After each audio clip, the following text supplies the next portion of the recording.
Assalamualaikum warahmatullahi wabarakatuh. Selamat sore Ibu Rizka Al-Kadri SHMH, Bapak Muhammad Imam Bustomi SHMH, dan hadirin sekalian. Perkenalkan, kami dari kelompok 2 Rombol 18 Angkatan 2023 akan menampilkan simulasi sidang peradilan Mahkamah Konstitusi putusan nomor 103/PUU-21 Romawi -2023 perihal pengujian material Undang-Undang Nomor 5 Tahun 2018 tentang perubahan atas Undang-Undang Nomor 15 Tahun 2003 tentang penetapan peraturan pemerintah pengganti Undang-Undang Nomor 1 Tahun 2002 tentang pemberantasan tindak pidana terorisme menjadi undang-undang terhadap Undang-Undang Dasar Negara Republik Indonesia Tahun 1945. Sebelum memulai persidangan, izinkan kami memperkenalkan diri. Saya, Panjaitan Intan Triokta, sebagai panitia pengganti. Nama saya Tiagonar Julian Tegaluh sebagai Hakim Anggota 1 dan Hakim Ketua Panel. Saya Enda Rutriana sebagai Ketua Panel dan Hakim Anggota 1. Saya Muhammad Ilhamski Alasemi sebagai Hakim Anggota 2. Saya Audia Wardana sebagai Hakim Anggota 3. Saya Syafa Nadia Maulidian sebagai Hakim Anggota 4. Saya Hudin Sania sebagai Hakim Anggota 5. Saya Arif Pratama sebagai Hakim Anggota 6. Saya Julian Stefan Husaini sebagai kuasa hukum pemohon. Saya Ihsan Wisnu Cipradana sebagai kuasa hukum pemohon.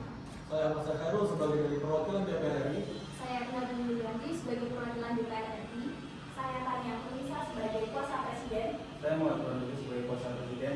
Saya Nanda Hasna sebagai kuasa presiden. Saya Rana Bebas sebagai pihak terkait BNPT. Saya kuasa Fakih sebagai pihak terkait dari BNPT. Saya Nora Melaswati sebagai LPSK. Saya Dewa Pramesti sebagai ahli pemohon. Saya Lutfi Zermani sebagai ahli pemohon. Saya Supriya Kalia sebagai saksi pemohon. Saya Nabila Muhammad sebagai saksi pemohon. Saya Ratu Dina Alamsyah Jarotana sebagai saksi pemohon. Saya Simon Sinaga sebagai petugas sidang dan juru sumpah. Mandaki jalan pandasike basi panjalan kabiaro dimaaki indah komplek awak tak hijau ai ayam dan lape si kacapek saya kuat abang saya kuat lape kamu laju nakarimbo olah melaju Padaru yang batu sangka Tampak berjalan kurang basah Duduk lama buang tiap sabata Oh takkan maju ayam dan labe. Kasus posisi Pasal 43L ayat 4 Undang-Undang Nomor 5 Tahun 2018 tentang pemberantasan tindak pidana terorisme mengatur bahwa permohonan kompensasi, bantuan medis serta rehabilitasi psikososial dan psikologis bagi korban tindak pidana terorisme hanya dapat diajukan paling lama 3 tahun sejak undang-undang tersebut berlaku. Ketentuan ini pada dasarnya dimaksudkan untuk memperkuat upaya negara dalam memberantas terorisme sekaligus memberikan perlindungan bagi korban. Namun pembatasan waktu tersebut justru menimbulkan permasalahan. Pada 21 Agustus 2023, Peria Ronald Pidu, korban bom Pasar Tentena 2005, Mulyadi Taufik Hidayat dan Febri Bagus Kuncoro, korban bom BG Depok 2012, mengajukan permohonan pengujian pasal tersebut ke Mahkamah Konstitusi. Bahwa batas waktu 3 tahun menyebabkan mereka kehilangan hak untuk memperoleh kompensasi dan pemulihan sebagaimana dijanjikan oleh undang-undang, sehingga menimbulkan kerugian konstitusional. Ketentuan tersebut bertentangan dengan pasal 27 ayat 1, pasal 28D ayat 1, pasal 28I ayat 2, Undang-Undang Dasar 1945 yang menjamin persamaan di depan hukum, kepastian hukum yang adil, serta perlindungan dari perlakuan diskriminatif. Pembatasan waktu 3 tahun bersifat diskriminatif karena membedakan antara korban yang sempat mengajukan permohonan dan korban yang tidak. Padahal semua korban memiliki hak yang sama untuk memperoleh kompensasi tanpa batas waktu.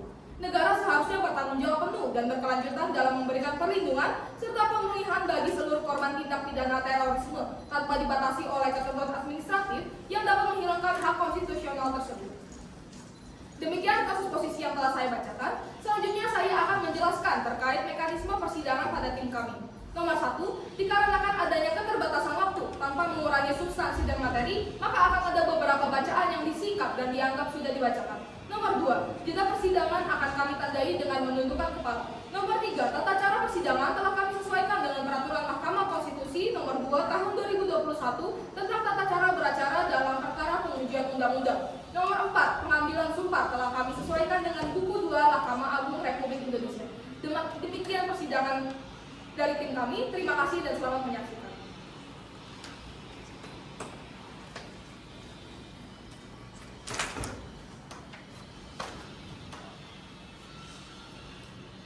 Sidang dengan nomor register perkara 103/PUU/21 Mahkamah Konstitusi dengan pemohon Peria Ronald Pintu, Mulyati Taufik Hidayat, Febri Bagus Kencoro akan segera dimulai.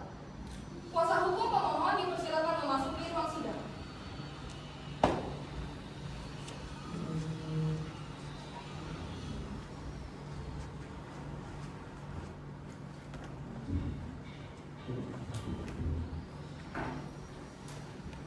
Majelis hakim memasuki ruang sidang. Hadirin dimohon untuk berdiri.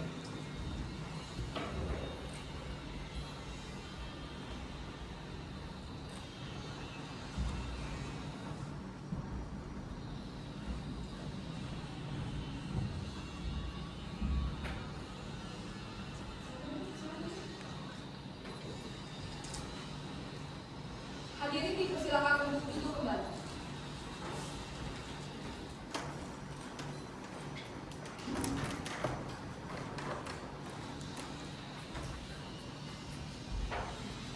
Baik, Assalamualaikum warahmatullahi wabarakatuh. Kita mulai sidang dalam perkara permohonan nomor 103/PU/2023 dengan ini dibuka dan dinyatakan terbuka untuk umum. Selamat siang kepada pemohon, baik kuasanya ataupun prinsipal. Saya persilakan kuasa pemohon sebagai juru bicara untuk memperkenalkan diri terlebih dahulu. Siapa juru bicaranya? Baik, terima kasih. Sebelumnya selamat siang yang mulia Majelis Hakim Mahkamah Konstitusi. Perkenalkan, saya Dr. Juliana Stefanus Saidi SHMH dan di sebelah kanan saya ada Bapak Isan Wisnu Haji Pradana SHMH. Kami sebagai kuasa hukum yang akan menjadi juru bicara dalam kesempatan ini untuk mewakili para prinsipal yang berhalangan hadir yang mulia.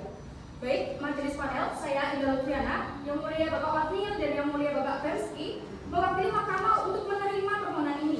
Permohonan secara tertulis sudah kami terima dan kami sudah pelajari. Sekarang ini sidang yang pertama ya, saudara sudah pernah baca di Mahkamah? Sudah yang mulia? Sudah ya, kalau sudah jadi tahu ya, acara sidang yang pertama ini adalah penerimaan permohonan secara lisan. Dibacakan pokok-pokoknya saja, kemudian di petitumnya dibacakan keseluruhan. Kemudian agenda yang kedua adalah pemberian nasihat dari hakim sesuai dengan undang-undang dan PMK kita. Silakan dimulai. Baik, terima kasih Majelis Hakim yang mulia. Namun sebelumnya izinkan kami membacakan permohonan berdiri yang mulia. Silakan. Berkaitan dengan alasan-alasan permohonan, kami akan sampaikan secara bergantian. Pemohon 1 merupakan korban peristiwa Ventena di Sulawesi Tengah. Pemohon 2 adalah korban peristiwa bom Beji di Depok. Dan pemohon 3 juga merupakan peristiwa bom Beji tahun 2012 di Depok. Para pemohon telah diakui oleh BNPT sebagai korban peristiwa terorisme. Namun dalam proses memperoleh kompensasi dan bantuan dari pemerintah, mereka menghadapi berbagai hambatan akibat adanya ketentuan pasal 43 ayat 4 Undang-Undang Nomor 5 Tahun 2018. Ketentuan ini dinilai sangat membatasi hak para pemohon untuk mendapatkan akses terhadap bantuan, dukungan maupun kompensasi dari pemerintah. Akibatnya hingga saat ini para pemohon belum menerima bentuk dukungan atau kompensasi apapun. Untuk alasan-alasan kami yang lainnya akan disampaikan oleh rekan kami yang mulia.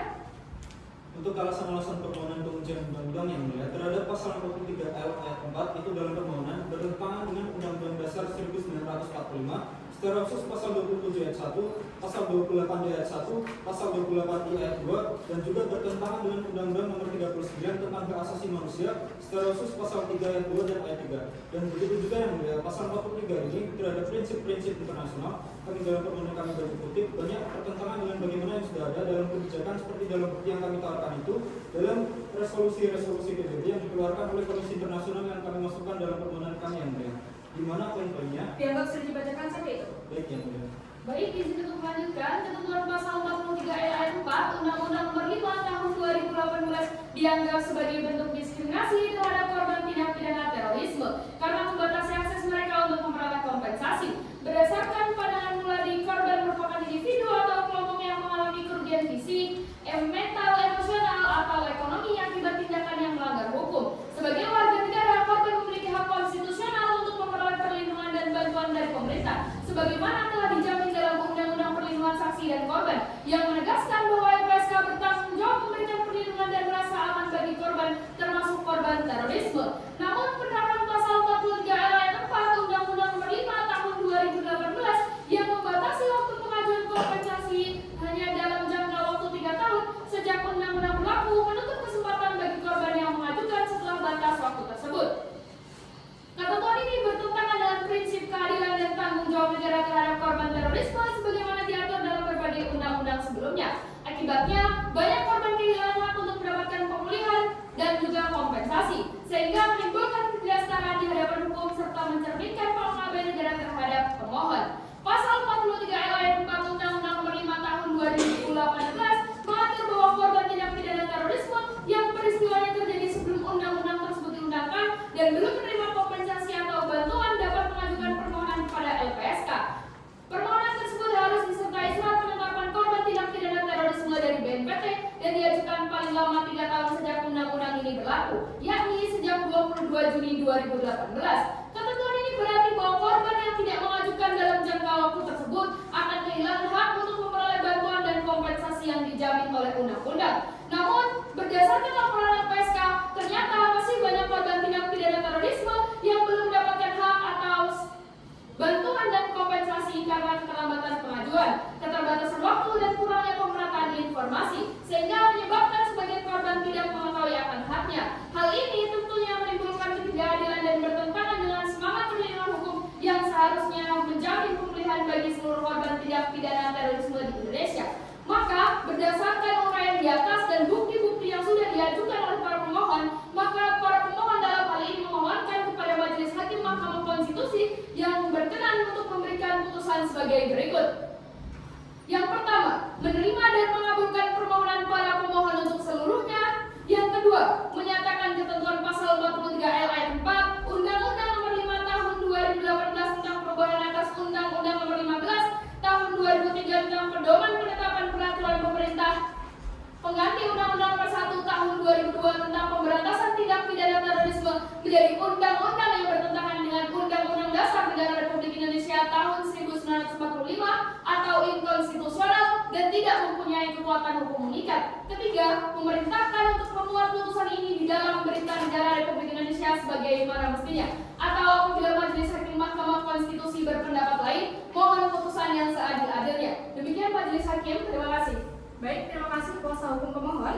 Berikutnya agenda kedua adalah para hakim panel akan menyampaikan masukan ya dalam upaya untuk memperbaiki permohonan ini atau menyempurnakan permohonan ini. Saya persilakan terlebih dahulu yang mulia Advokat Nomor Prof. Dansky. Atas permohonan Prof. Dansky, terlebih dahulu silakan Prof. Baik, terima kasih Prof. Inda. Ketua yang mulia dan terima kasih kepada yang mulia Prof. Dansky sudah memberikan kesempatan yang jujur. Jadi ada beberapa hal yang penting untuk kita bahas. Yang pertama, sistematika. Cukup gunakan perihal. Tidak perlu ada bagian pendahuluan. Setelah identitas pemohon 1, pemohon 2, dan pemohon 3, langsung saja memberi kuasa pada para kuasa hukum. Atau bisa juga dibalik, pemohon dulu, baru kuasa hukumnya. Kemudian langsung mengajukan permohonan pengujian pasal 43 RUL Undang-Undang Nomor 5 Tahun 2015 sebagai perubahan atas Undang-Undang Nomor 15 Tahun 2003. Pastikan penulisan nomenklaturnya benar dan konsisten. Setelah itu tuliskan dengan ini mengajukan permohonan pengujian pasal 43 RUL dan sebutkan pasal-pasal Undang-Undang Dasar 1945 yang dianggap dilanggar. Lalu langsung ke bagian kewenangan mahkamah, kedudukan hukum pemohon, alasan-alasan permohonan yang bisa disebut dengan posita, dan terakhir dan petitum. Tidak perlu pendahuluan seperti skripsi. Bagian kewenangan mahkamah cukup berdasarkan pasal hukum kajian Undang-Undang Dasar 1945, Undang-Undang MK, Undang-Undang Kekuasaan Kehakiman, dan Undang-Undang P3. Jika perlu, boleh tambahkan MK. Tutup dengan pernyataan bahwa MK berwenang mengambil permohonan aku. Kemudian kedudukan hukum pemohon, bukan para pemohon ya. Diuraikan satu persatu, pemohon 1, pemohon 2, pemohon 3 yang merupakan korban terdampak peristiwa terorisme. Lalu dijelaskan bagian konstitusional yang timbul akibat pasal 43 itu, terutama pembatasan waktu 3 tahun untuk mengajukan kompensasi, bantuan medis, dan rehabilitasi psikologis. Pemohon menganggap ayat 4 yang Narasinya harus menunjukkan bahwa hak konstitusional benar-benar diberikan pada norma tersebut. Sebutkan tahun peristiwa dan kapan undang-undang itu berlaku agar terlihat relevansinya. Kemudian di dalam musibah, jelaskan apakah para pemohon tidak menggunakan haknya karena tidak tahu adanya tenggat waktu atau karena memang norma itu membatasi mereka. Diuraikan apakah masalahnya jika ada pada norma atau pada pelaksanaan di lapangan. Jika norma yang dihapus, perlu dipertimbangkan normatnya terhadap ayat 3 dan ayat 2 karena ayat tersebut saling terkait. Pertimbangan pula bagaimana kemampuan negara bila ada batas waktu untuk pemberian kompensasi. Kalaupun tetapi norma yang tidak dihapus, dirumuskan dengan ayat ini bisa bersyarat atau bentuk penafsiran konstitusional agar tidak menimbulkan persoalan baru. Tapi jika pemohon tapi yang menghapus pasal tersebut, hal ini diperbolehkan karena majelis hanya bersifat nasib yang diminta. Itu saja yang boleh itu. Terima kasih. Terima kasih yang mulia Bapak Prof. Fadil. Sekarang berikutnya Bapak Prof. Bramski yang mulia silakan. Baik, terima kasih kesempatannya yang mulia. Kuasa hukum, apakah korban itu ada bukti penetapan yang BNPT? Ada yang mulia. Tapi di sini pemohon 1 kok tidak ada capnya di sini ya buktinya.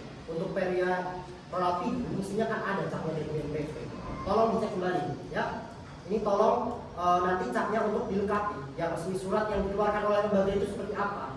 Kemudian terkait berkas permohonan yang belum lengkap, terutama karena yang tidak terdapat cap resmi dari BNPT pada bukti surat terkait Peria Rolapi, majelis menekankan agar bagian kewenangan Mahkamah memuat dasar hukum secara lengkap mulai dari Undang-Undang Dasar 1945 hingga Undang-Undang Mahkamah Konstitusi serta menjelaskan norma yang diuji dan batu ujinya. Dalam kedudukan hukum, pemohon harus dijelaskan sebagai warga negara yang dirugikan hak konstitusionalnya, uraian 5 syarat kerugian konstitusional secara jurisprudensi MK dan bukti penetapan dari BNPT juga perlu disertakan.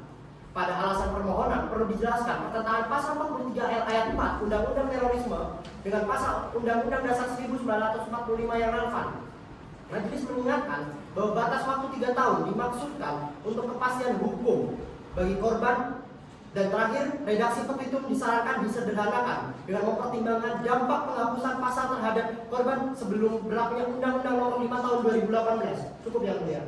Ya baik, terima kasih yang mulia Prof. Bramski sudah memberikan pandangannya, masukannya. Sekarang yang terakhir dari saya, tidak banyak sudah disampaikan oleh yang mulia Prof. Fadil dan yang mulia Prof. Bramski. Saya hanya beberapa saja, kemudian kesimpulannya. Jadi begini ya, sistematika permohonan harus disesuaikan dengan PMK nomor 2 tahun 2021 tanpa bagian pendahuluan dengan urutan identitas, kewenangan mahkamah, kedudukan hukum, alasan permohonan, dan petitum.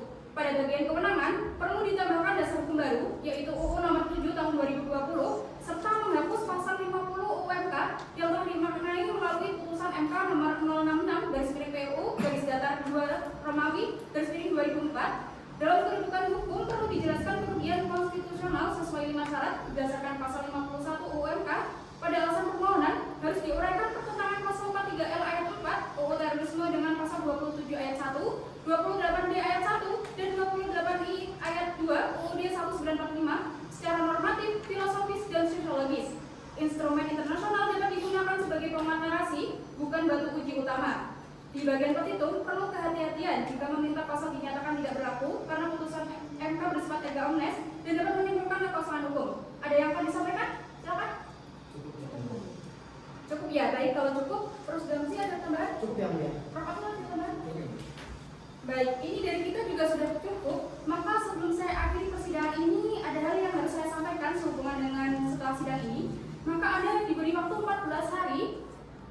Batas waktunya Senin 2 Oktober 2023 pukul 9 WIB untuk menyerahkan perbaikan permohonan kalau Anda berkehendak untuk memperbaiki dan menerima masukan dari hakim padat. Tapi kalau tidak memperbaiki juga itu hak saudara. Paling lambat Senin 2 Oktober 2023 pada pukul 9 WIB diterima di kepanitiaan berupa soft copy maupun hard copy-nya paling lambat ya. Ada yang akan disampaikan atau ditanyakan atau sudah cukup? Dari kami cukup yang mulia. Cukup, baik kalau begitu. Terima kasih Prof. Bramski, terima kasih Prof. Fadil, dan terima kasih para kuasa hukum pemohon. Sidang selesai dan ditutup.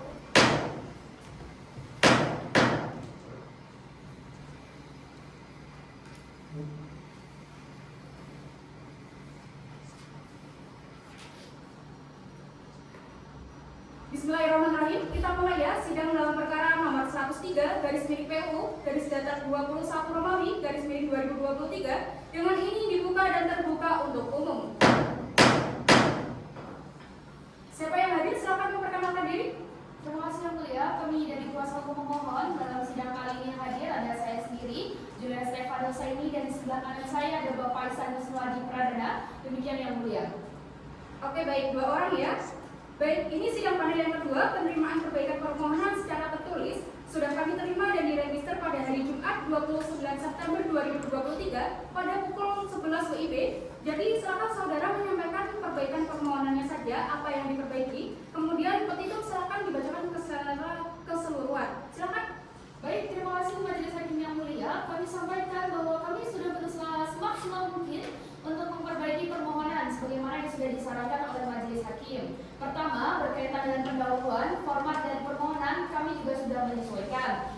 Kemudian berkaitan dengan substansi permohonan juga mulai dari kewenangan Mahkamah Konstitusi, kami sudah sesuaikan dengan peraturan Mahkamah Konstitusi nomor 2 tahun 2021. Kemudian yang kedua, berkaitan dengan kedudukan hukum dan kerugian konstitusional para pemohon, kami juga sudah mengelaborasikan kerugian-kerugian apa yang dialami oleh para pemohon. Kami juga sudah sebagaimana yang telah diatur dalam PMK nomor 2 tahun 2021 berkaitan dengan 5 syarat yang harus terpenuhi ketika pemohon mengajukan permohonan ke Mahkamah Konstitusi. Berikutnya, terkait dengan alasan-alasan permohonan, kami telah mengelaborasikan penerapan batu uji Undang-Undang Dasar 1945, khususnya pasal 27 ayat 1, pasal 28 ayat 1, dan pasal 28 ayat 2 sesuai dengan arahan majelis, yaitu dengan memulai dengan menjelaskan kedudukan Undang-Undang Dasar serta nilai dan prinsip konstitusional yang terkandung dalam pasal-pasal tersebut. Selanjutnya, kami juga sudah menganalisis pertentangan antara pasal 43 ayat 4 Undang-Undang Akuo dengan ketentuan pasal-pasal yang ada dalam Undang-Undang Dasar tersebut. Kemudian yang terakhir berkaitan dengan petitum, kami juga sudah menyesuaikan formatnya sebagaimana disarankan oleh Majelis Hakim. Sementara untuk substansinya berdasarkan diskusi dan hasil penilaian dari kami mohonkan untuk undang-undang ini tetap dinyatakan bertentangan dengan Undang-Undang Dasar tahun 1945 atau inkonstitusional dengan berbagai alasan yang telah kami lampirkan dalam permohonan. Nah, untuk petitumnya mungkin bisa disampaikan oleh rekan kami yang mulia. Ya, jadi saudara pada tetap pendiriannya yaitu Pak Ika harus dihapus. Ya, Betul yang mulia. jaga bertentangan. Betul yang mulia. Ya, silakan dibaca. Terima kasih yang mulia. Berdasarkan seluruh uraian di atas dan bukti-bukti yang diajukan para pemohon, maka para pemohon meminta kepada Majelis Hakim Konstitusi yang mulia berkenan memberikan putusan sebagai berikut. 1. Mengabulkan permohonan para pemohon untuk seluruhnya. 2. Menyatakan ketentuan pasal 43L ayat 4 Undang-Undang Nomor 5 Tahun 2018 tentang perubahan atas Undang-Undang Nomor 15 Tahun 2003 tentang penetapan peraturan pemerintah pengganti Undang-Undang Nomor 1 Tahun 2002 tentang pemberantasan tindak pidana terorisme menjadi undang-undang bertentangan dengan Undang-Undang Dasar Negara Republik Indonesia tahun 1945 dan tidak mempunyai kekuatan hukum yang mengikat. 3. Memerintahkan untuk menguat putusan ini di dalam Berita Negara Republik Indonesia sebagaimana mestinya. Namun apabila yang mulia ketua atau anggota Majelis Hakim Mahkamah Konstitusi Republik Indonesia berpendapat lain, mohon kiranya memberikan putusan yang bijaksana dan seadil-adilnya atau ex equo. Terima kasih. Baik, terima kasih. Yang mulia Bapak Akil ada tambahan? Cukup. Yang mulia Pak Rizky ada tambahan? Cukup ya, dari kita juga sudah cukup. Perbaikan permohonan dalam bentuk tertulis dan disampaikan secara lisan juga sudah disampaikan. Maka masih ada lagi yang akan ditambahkan atau sudah cukup? Dan sini yang mulia, terkait dengan bukti yang kemarin kami serahkan yang belum ada stempelnya, saat ini kami sedang meminta stempel ke BNPT dan sekiranya itu bisa ditukar dan yang mulia. Enggak bisa, sementara saudara mengajukan bukti P1 sampai dengan P10. Ya, itu salah satu bukti yang kemarin majelis. Yang P berapa yang belum? Kedua yang kemarin majelis pertanyakan itu. Untuk sekarang kami sudah dapat stempelnya yang mulia, namun belum dileges yang mulia. Oke, nanti disusulkan ya. Baik yang mulia. Ya, nanti segera dileges ya setelah selesai persidangan ini dan disampaikan ke kepanitraan. Baik yang mulia. Supaya ini saya sahkan terlebih dahulu ya. Baik yang mulia. Tapi saya minta konfirmasi terlebih dahulu dalam persidangan ini. Kalau bukti P1 di sini sudah ada leges, tapi belum ada stempel dari kepala BNPT, betul? Ya, namun sekarang sudah ada stempelnya yang mulia, tinggal dileges saja. Ya sudah, kalau begitu kita sahkan bukti P1 sampai dengan P10. Ada lagi yang akan disampaikan atau sudah cukup? Cukup yang mulia. Baik, kalau begitu terima kasih sudah hadir dan menyampaikan secara lisan perbaikan permohonannya. Sidang selesai dan ditutup.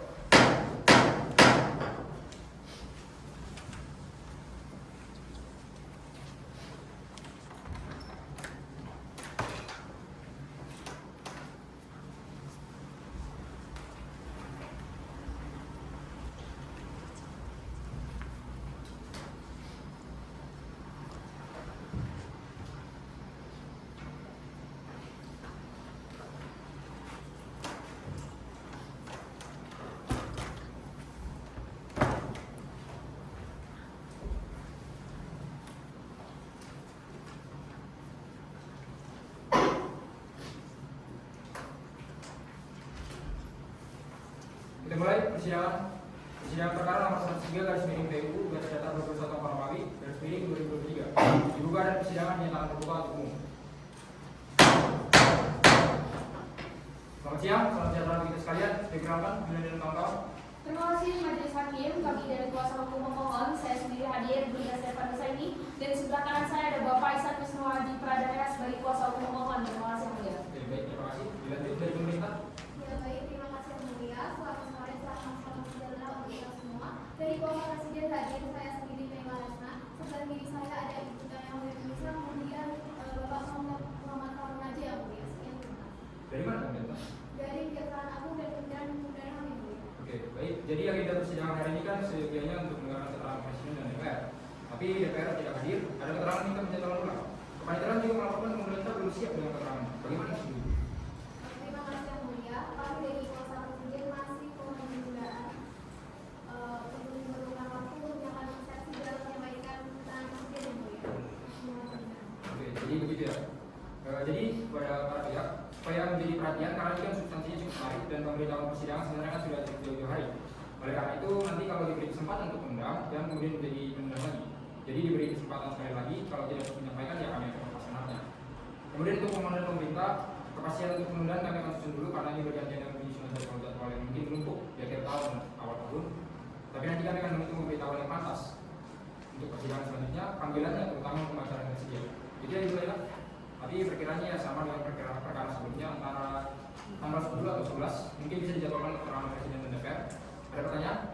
Kami dari kuasa hukum pemohon cukup yang mulia. Dari pemerintah? Oke, dengan demikian sidang selesai ya gitu.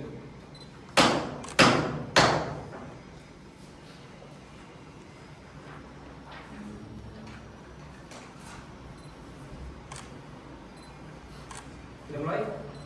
Persidangan perkara nomor 103 garis miring PU garis datar 21 Romawi garis miring 2023 dibuka dan persidangan dinyatakan terbuka untuk umum. Selamat pagi, salam sejahtera untuk kita semua, salam sehat. Diperkenalkan untuk semua yang hadir. Terima kasih Majelis yang mulia telah hadir dari pemohon. Saya sendiri Sanis Najib Pradana dan di sebelah sisi kiri saya ada Juliana Stefan Nusaini yang mulia. Terima kasih. Baik, terima kasih. Dilanjut dari pemerintah atau presiden. Terima kasih yang mulia. Kami kuasa Presiden hadir dari saya sendiri Mega Lesna dari Kementerian Hukum dan HAM. Kemudian di sebelah kiri saya ada Ibu Yang Mulia Indonesia dan Bapak Muhammad Harun Naji yang mulia dari Kejaksaan Agung. Demikian terima kasih. Terima kasih. Jadi agenda persidangan pagi siang hari ini adalah untuk mendengarkan keterangan DPR dan presiden atau pemerintah. Dari kepanitiaan tadi melaporkan bahwa yang membacakan keterangan sampai sekarang belum hadir. Bagaimana ini? Ya, ini yang mulia. Sebenarnya untuk keterangan Presiden ini akan dibacakan oleh Bapak Kejaksaan Agung, Bapak Menteri Ridwan. Namun sampai saat ini masih belum hadir. Belum hadir ya? Apa alasannya? Masih di perjalanan, tapi itu tidak perlu tidak. Oke, tidak bisa ya, karena tidak ada alasan yang sah. Kalau begitu karena mahkamah juga harus sidang berikutnya, kami tidak bisa menulis seperti ini. Oleh karena itu, kami memberikan kesempatan sekali lagi kepada pemerintah dan atau presiden untuk melakukan sesuatu. Sambil kita memanggil juga DPR karena DPR juga minta penjadwalan ulang. Mohon dikoordinasi Ibu Nela dan teman-teman. Ini MK akan segera menyediakan perkara-perkara PHPU sehingga kalau bisa perkara-perkara PHPU ini sudah segera diselesaikan. Oleh karena itu penundaan ini juga tidak bisa terlalu lama dan juga tidak kemudian jangan sampai nanti minta penjadwalan ulang atau penundaan kembali untuk membaca keterangan presiden dulu. Jadi mohon supaya kita bisa dipahami bersama karena kami juga sudah berusaha menunggu dari tadi. Tapi kalau sekiranya ada hari juga bisa berusaha dari sekarang. Baik, izin yang mulia, mungkin sependapat dengan yang mulia untuk penundaannya paling lama paling tidak 1 menit dari sekarang. Begitu yang mulia. Karena kami juga sudah menyiapkan saksi dan ahli untuk persidangan berikutnya. Hanya untuk persoalan ini, mohon untuk minggu berikutnya kan ini kan akan ada hari pemungutan suara. Jadi sekali ini mungkin tetap 2 minggu. Nanti mungkin setelah itu kita jadwalkan bersama untuk setiap minggunya ya. Baik, yang mulia. Jadi mahkamah memberikan penundaan sampai hari ini tanggal 26 Februari 2024. Kalau ada hari juga bisa dipersiapkan. Jadi pada sidang berikutnya kami sudah mengajukan ahli. Begitu ya? Iya, betul. Kalau sudah ada, silakan berikan kabar ke kabar bersama. Baik, yang mulia. Jadi setelah presiden memberikan keterangan, bisa langsung pemeriksaan ahli dari pemohon. Kira-kira mengunjungi ahli berapa orang? Rencananya 4 orang yang mulia. 4 orang ya? Bisa kita dengar ya. Yang sebelumnya keterangannya sudah disampaikan secara tertulis. Baik, yang mulia. Yang terkait mungkin akan dipanggil yaitu pihak LPSK dan BNPT. Mahkamah sedang mempertimbangkan begitu. Baik, kami sangat mendukung yang mulia. Nah, oleh karena itu nanti setelah masa penundaan ini, kami akan putuskan melakukan sidang bersama LPSK dan BNPT. Dengan demikian, kalau nanti akan mengajukan ahli, mohon dicermati, CD dan keterangannya harus disampaikan 2 hari sebelum sidang kerja. Kemudian jika akan menggunakan fasilitas Zoom atau online, agar fasilitasnya disiapkan. Ingat, disiapkan sendiri, kecuali menggunakan fasilitas yang disediakan oleh MK. Di perguruan tinggi atau lembaga-lembaga tertentu ada, termasuk Kurniawan dan tingkat suci. Pemberitahuan sidang ini sudah disampaikan melalui sidang resmi, sehingga tidak ada pengulangan lagi di mahkamah. Baik, izin yang mulia, selain ahli kami juga akan merencanakan untuk Saksi-saksi ya? Saksi-saksi bisa secara tertulis juga, Pak? baik yang mulia. Oke. Ada pertanyaan? Cukup. Ya. Dari pemerintah ada pertanyaan? Yang demikian, sidang selesai dan ditutup.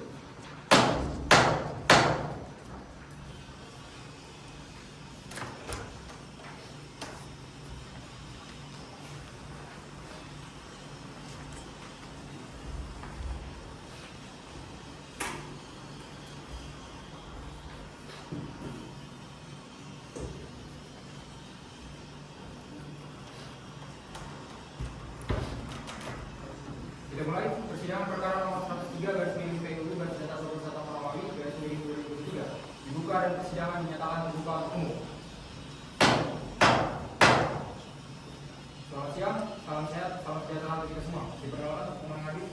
Selamat siang yang mulia, kami dari tim kuasa pemohon dari Ekualitas dan Konsultan. Hari ini yang hadir adalah saya sendiri, Dr. Abdullah Stefanus SHMH, dan di sebelah kanan saya ada Bapak Ihsan Wisnuaji Pradana SHMH yang mulia. Baik, terima kasih dari pemerintah Presiden.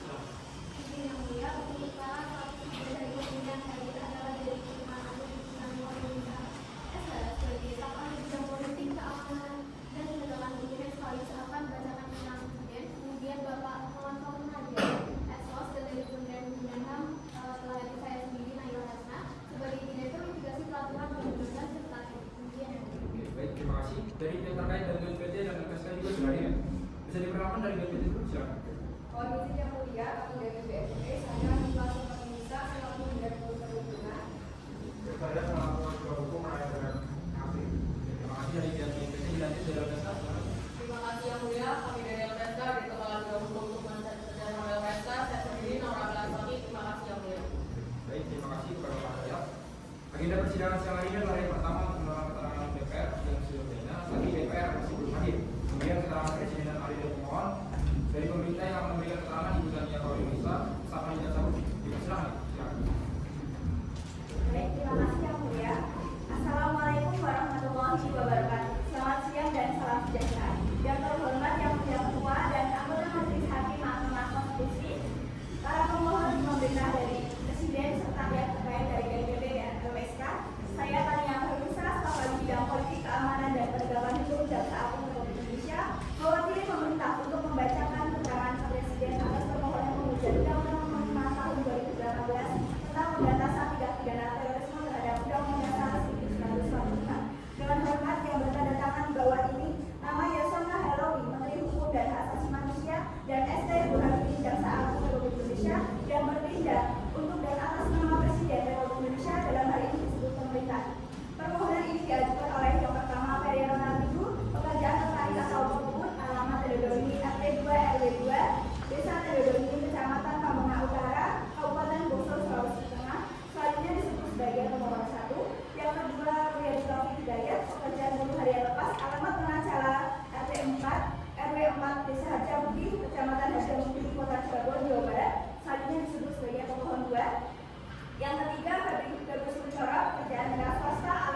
ringan sebesar 75 juta rupiah, luka sedang sebesar 115 juta rupiah, luka berat sebesar 210 juta rupiah, dan meninggal dunia sebesar 250 juta rupiah. Demikian yang mulia, berikutnya akan dilanjutkan oleh kakak saya Ibu Hasna. Izin demikian yang mulia, Undang-Undang Nomor 5 Tahun 2018 menjadi hak korban terorisme atas bantuan medis, rehabilitasi, restitusi, dan kompensasi dalam peraturan pemerintah Nomor 35 Tahun 2020. Hingga Agustus 2020, LPSK mencatat sebesar 564 korban dari 65 peristiwa dengan 489 korban telah dilindungi dan 4,28 miliar rupiah kompensasi ditawarkan serta 182 korban dalam proses. Pada tahun 2021, 397 korban masa lalu dinyatakan layak menerima kompensasi sebesar 59,22 miliar. Pemerintah menegaskan ketentuan pasal 63 ayat 4 konstitusional dan meminta MK menolak uji materi serta menyatakan bahwa tidak memiliki kedudukan hukum. Saat itu, berdasarkan penjelasan sebagaimana tersebut di atas, pemerintah menandai mohon kepada Yang Mulia Ketua dan anggota Majelis Hakim Mahkamah Konstitusi Republik Indonesia agar berkenan untuk diberikan putusan dengan amat sebagai berikut. Pertama, menerima keterangan pemerintah secara keseluruhan, menyatakan bahwa pemohon tidak mempunyai kedudukan hukum atau legal standing. Kedua, menolak permohonan kemudian pemohon untuk seluruhnya atau tidak-tidaknya menyatakan permohonan kemudian pemohon tidak dapat diterima dan tiga, menyatakan bahwa pasal 43 L ayat 4 Undang-Undang Nomor 5 Tahun 2018 tidak bertentangan dengan pasal 27 ayat 1, pasal 28 ayat 1, dan pasal 28 ayat 2 Undang-Undang Dasar 1945. Namun, apabila Yang Mulia Ketua atau anggota Majelis Hakim Mahkamah Konstitusi Republik Indonesia berpendapat lain, mohon kiranya berikan putusan bijaksana dan seadil-adilnya atau ex-aequo equo. Atas perhatian Yang Mulia Ketua atau Majelis Hakim Mahkamah Konstitusi Republik Indonesia, disampaikan ucapan terima kasih. Selamat sore. Wassalamualaikum warahmatullahi wabarakatuh.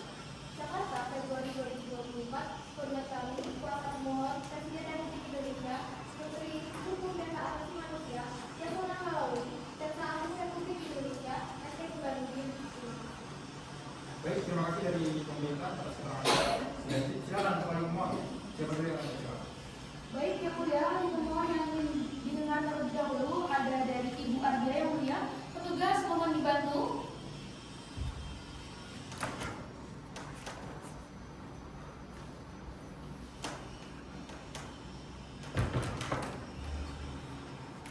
Ibu Ardia, Pramesti Pramudia lagi, silakan maju satu langkah untuk mengucapkan sumpah dulu.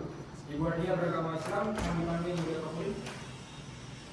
Baik, terima kasih Yang Mulia Ketua. Mohon dibantu dulu semua.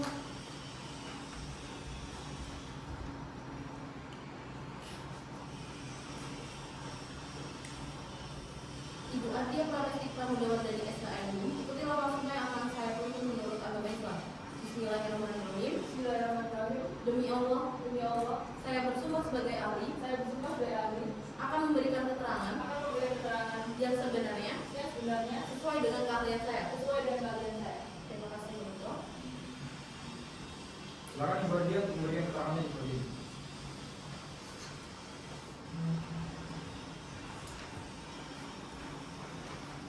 Yang Mulia Majelis Hakim Mahkamah Konstitusi Republik Indonesia yang memeriksakan nomor 103 dari miring PU berdasarkan 21 garis miring 2023 pemohon dan kuasa hukum pemerintah serta pihak terkait dari BNPT dan LPSK. Assalamualaikum warahmatullahi wabarakatuh. Selamat siang dan berkah. Perkenankan kami menyampaikan masukan untuk dipertimbangkan oleh Yang Mulia Majelis Hakim Mahkamah Konstitusi. Secara holistik, Undang-Undang Nomor 5 Tahun 2018 dalam kaitannya dengan Undang-Undang Nomor 15 Tahun 2003 memuat prinsip-prinsip yang saling berkaitan, yaitu tanggung jawab negara dalam perspektif negara kesejahteraan, tanggung jawab atas keselamatan warga negara, tanggung jawab bila terjadi kegagalan perlindungan dan pemulihan hak serta kerugian korban tindak pidana terorisme. Kedua undang-undang tersebut semestinya bersifat integral dan koherent, namun pasal 43 L ayat 4 Undang-Undang Nomor 5 2018 yang membatasi waktu pengajuan kompensasi 3 tahun sejak undang-undang berlaku justru menimbulkan inkonsistensi dengan semangat perlindungan dan pemulihan korban. Kami mengusulkan rumusan yang lebih tepat, yaitu permohonan sebagaimana dimaksud pada ayat 2 dapat diajukan paling lama 3 tahun terhitung sejak dikeluarkannya surat penetapan korban oleh BNPT. Dari asas keuangan negara, pembatasan waktu seharusnya dihitung sejak penetapan korban bukan sejak undang-undang berlaku. Rumusan ini lebih sesuai dengan prinsip-prinsip dalam Undang-Undang Nomor 5 Tahun 2018 juga Undang-Undang Nomor 15 Tahun 2003 serta Pasal 27A ayat 1, Pasal 28D ayat 1, Pasal 28E ayat 2, Undang-Undang Dasar 1945. Negara kesejahteraan bertanggung jawab terhadap rakyatnya sejak lahir hingga meninggal dunia. Karena itu, pembatasan masa klaim anggaran tidak boleh menghalangi hak korban selama anggaran telah dialokasikan. Pasal 43 ayat 4 mengandung norma kabur mengenai pembatasan waktu, sehingga tidak jelas apakah membatasi prosedur anggaran atau hak memperoleh kompensasi. Ketidakjelasan ini berpotensi membatasi tanggung jawab negara terhadap korban faktual yang belum memperoleh haknya. Pasal tersebut bertentangan dengan asas pembentukan peraturan perundang-undangan dalam Undang-Undang Nomor 12 Tahun 2011 atau Undang-Undang Nomor 13 Tahun 2022, yakni atas penjelasan tujuan, penjelasan rumusan, pengayoman, kemanusiaan, dan keadilan. Norma yang membatasi tanpa kesadaran subjek maupun objek merupakan bentuk pengingkaran terhadap hak itu sendiri. Demikian usulan kami, semoga dapat menjadi pertimbangan dalam pemeriksaan perkara ini. Assalamualaikum warahmatullahi wabarakatuh. Selamat siang dan berjalan. Baik, terima kasih Bu Ardia atas keterangannya. Dari pemohon, ada yang mau ditanyakan atau Maria? Silakan. Cukup yang mulia. Cukup. Dari pemerintah ada pertanyaan? Cukup yang mulia. Cukup. Dari hakim kalau ada pertanyaan? Silakan. Prof. Siapa? Baik, terima kasih yang mulia Pak Ketua. Terima kasih ahli Ibu Ardia atas keterangan yang saya sedikit saja. Menurut Ibu, pengujian undang-undang mengenai tenggat waktu itu kan Mahkamah sudah sering kali menguji. Nah, apakah ada pola yang sudah ada sehingga bisa kita katakan bahwa kalau pengujian tenggat waktu menyangkut hal seperti ini, maka ya boleh dikatakan ini adalah sudah harus konstitusional atau sebaliknya. Apakah memang sudah ada gambaran dari para ahli yang bisa melihat pola itu? Polanya ya, tapi kalau memang belum ya apa boleh buat. Demikian yang mulia Pak Ketua. Terima kasih. Terima kasih Prof. Siapa? Silakan Ibu Ardia langsung jawab. Terima kasih yang mulia Ketua Mahkamah Konstitusi, Pak Prof. Adil. Pertama-tama saya ingin melanjutkan dan juga menjawab pertanyaan yang disampaikan oleh yang mulia Prof. Syafla mengenai tenggat waktu tadi. Memang saya belum pernah secara khusus meneliti, tapi sebagai ahli saya pernah menangani beberapa perkara mengenai tenggat waktu itu. Pertama, dulu ada permohonan terkait dengan hilangnya tenggat waktu untuk mendapatkan hak pensiun guru besar itu diuji. Kemudian tenggat waktu terkait dengan perubahan Undang-Undang 1 Undang-Undang Jabatan Publik beberapa waktu yang lalu yang mengubah syarat dari 40 menjadi 50. Yang bersangkutan terhadap haknya untuk mencalonkan lagi menjadi pimpinan satu lembaga publik. Dalam dua kasus tersebut, paling tidak saya mengamati kalau tenggat waktu itu menyangkut kerugian hak konstitusional dari pemohon.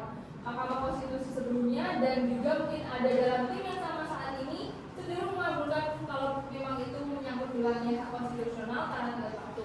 Meskipun memang sifat putusannya kemudian bersyarat. Terima kasih. Oke, baik. Terima kasih Bu Ardia atas jawabannya. Ibu Ardia yang sekarang ya, juga semua dibantu.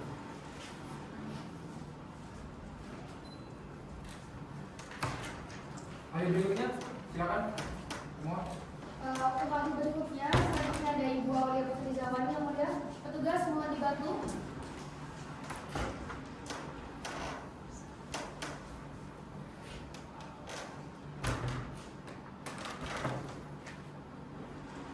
Ibu Aulia Putri Zawani, maju satu langkah untuk mengucapkan sumpah dulu. Ibu Aulia beragama Buddha, mohon dipandu sebagai demokrasi. Baik, terima kasih yang mulia hakim ketua. Mohon dibantu juru sumpah.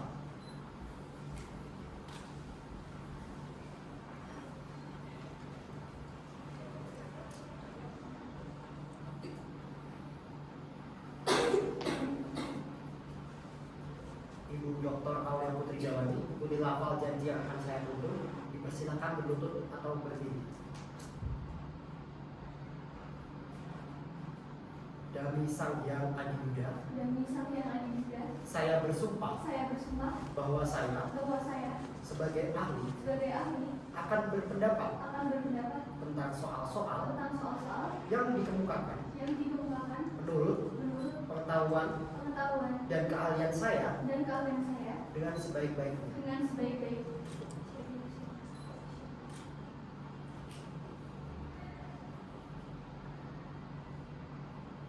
Baik, terima kasih yang mulia Prof. sudah memandu.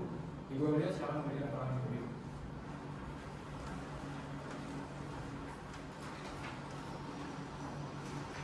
Terima kasih yang mulia ketua.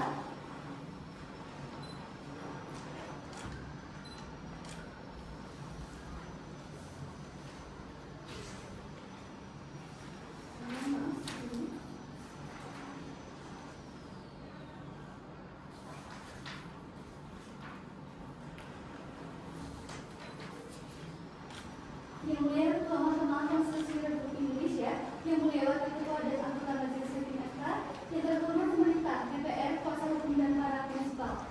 Selamat pagi, salam sejahtera, salam swastiastu. Mohon izin menyampaikan keterangan keahlian berjudul Perlindungan dan Pemenuhan Hak Asasi Manusia korban langsung tidak pidana terorisme sebelum Undang-Undang Nomor 5 Tahun 2018 berlaku.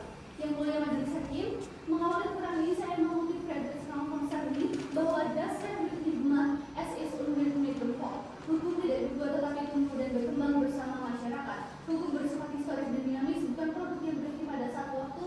Sebab jika hukum menjadi monotori, ia akan tercabut dari akar sejarahnya dan berubah menjadi produk politik yang berdesain. Pembentukan pasal 43 L ayat 4 Undang-Undang Nomor 5 Tahun 2018 seharusnya mengikuti prinsip historis tersebut dalam melindungi hak asasi manusia korban tidak pidana terorisme.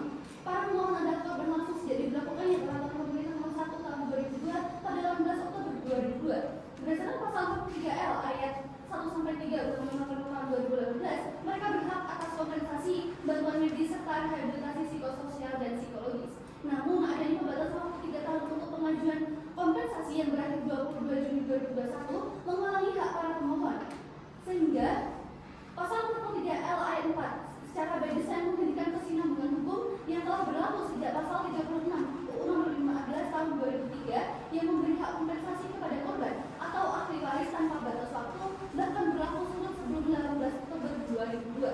Ketentuan tersebut justru lebih berumah dengan batasan waktu dalam UU Nomor 5 Tahun 2018. Dari sisi politik hukum, pasal 43 L ayat 4 bersifat kontradiktif dan diskriminatif. Padahal konsideran UU Nomor 5 Tahun 2018 menegaskan dunia landasan hukum yang kokoh untuk menjamin perlindungan dan kepastian hukum bagi korban. Pembatasan waktu 3 tahun justru bertentangan dengan semangat perlindungan bagi seluruh korban, khususnya mereka yang terdampak sebelum UU Nomor 5 Tahun 2018 berlaku. Ketentuan ini juga diskriminatif karena korban setelah UU berlaku tidak dibatasi waktu mengajuinya, sementara korban sebelumnya dibatasi 3 tahun. Lebih jauh, pembatasan 3 tahun bukanlah open legal policy, melainkan isu konstitusionalitas norma. Ketentuan tersebut jelas bertentangan dengan pembukaan Undang-Undang Dasar 1945 serta pasal 28 I ayat 2 dan 4 yang menegaskan tanggung jawab negara dalam pemenuhan hak asasi manusia. Dengan demikian, pasal 43 L ayat 4 telah berhenti memberikan perlindungan kepada korban dan menjadikan hukum sebagai produk politik yang berdesain serta menjauh dari akar historisnya. Selain itu, pemenuhan tenggat waktu 3 tahun tidak mempertimbangkan kondisi korban langsung yang mengalami penderitaan fisik, mental, dan ekonomi sebagaimana dimaksud pada pasal 1 angka 11 UU Nomor 5 Tahun 2018. Prosedur yang rumit mulai dari penetapan BPT hingga penghitungan kompensasi oleh LPSK dan persetujuan Menteri Keuangan menjadi hambatan yang besar. Peraturan pelaksana PP Nomor 35 Tahun 2020 baru didata pada 8 Juli 2020, 2 tahun setelah UU Nomor 5 Tahun 2018 berlaku, sehingga masa 3 tahun yang diberikan sudah berkurang 2 tahun. Kondisi ini menunjukkan bahwa keadilan bagi korban masih jauh dari harapan. Baik yang mulia, pada tahun 2020 hingga 2021 juga terjadi peristiwa COVID di Indonesia, sehingga ada pembatasan bagi para korban untuk dapat beraktivitas mengurus pengeluaran atau persyaratan-persyaratannya. Dengan demikian, walaupun korban sudah memperoleh surat penetapan dari BNPT, hak korban untuk mendapatkan kompensasi menjadi tidak bisa tercapai. Terakhir yang mulia, dengan demikian, menurut penalaran hukum yang wajar, korban langsung menjadi tidak pidana terorisme sebelum Undang-Undang Nomor 5 Tahun 2018 mulai berlaku tidak akan atau misalkan mendapatkan haknya atas kompensasi, bantuan medis atau rehabilitasi psikososial dan psikologis. Semoga keterangan ini bermanfaat bagi yang mulia dan semoga asas-asas dalam pembentukan undang-undang ada asas kedaulatan dan keseimbangan juga dapat diimplementasikan dengan adanya pembahasan pasal 43 L ayat 4. Kepastian hukum ini masih harus tunduk pada kemanfaatan dan keadilan. Terima kasih dan terima kasih. Baik, terima kasih Bu Aulia atas keterangannya. Dari pemohon, ada yang menanyakan soalnya? Silakan. Oke, baik, ada yang ingin menanyakan. Terima kasih. Sebelumnya kami sudah menyampaikan bahwa ada sedikit perubahan dari keterangan tertulis yang kami sampaikan sebelumnya atas nama Dr. Aulia Putrisawati yang kami ajukan tanggal 22 Februari, di mana kami sudah perbaiki dan kami submit lagi ulang, begitu yang mulia. Semoga yang mulia sudah mendapatkan yang versi terbaru. Setelah ini kami izin menanyakan satu pertanyaan kepada Dr. Aulia yang mulia. Ya, nanti terkait pembahasan ini sangat juga nanti ya. Sudah yang mulia. Oke, baik. Saya izin menyampaikan satu pertanyaan ke Ibu Aulia. Ibu Aulia, soal apakah jika uji ini kemudian membatalkan pasal, akankah terjadi kekosongan hukum begitu, Ibu? Hanya itu? Hanya itu yang mulia.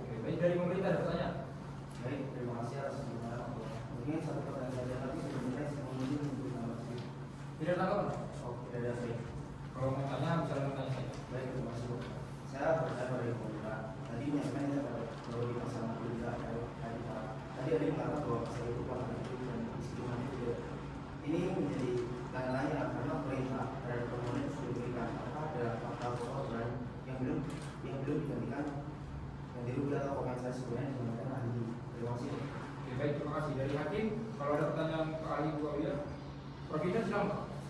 Terima kasih Yang Mulia Ketua. Permasalahan utama terletak pada perhitungan jangka waktu 3 tahun dalam pasal 43L ayat 4. Apakah dihitung sejak undang-undang ini berlaku pada tahun 2018 atau sejak korban ditetapkan oleh BNPT? Jika dihitung sejak berlakunya undang-undang, maka korban yang baru ditetapkan setelah 2021 seperti karya anak ibu dari Poso yang ditetapkan BNPT pada 2021 tidak lagi berhak atas kompensasi. Padahal secara prinsip keadilan dan kemanfaatan, tenggat waktu seharusnya dihitung sejak penetapan korban, bukan sejak pengundahan undang-undang. Inilah pokok persoalan yang diajukan pemohon dan belum dijawab secara jelas oleh pemerintah maupun ahli. Perlu penjelasan korban yang baru ditetapkan dan bagaimana perhitungan waktunya agar proses dan hukumnya jelas. Cukup, terima kasih Prof. Terima kasih Prof. Ida. Ibu Aulia silakan menjawab. Terima kasih Yang Mulia Ketua Mahkamah Konstitusi.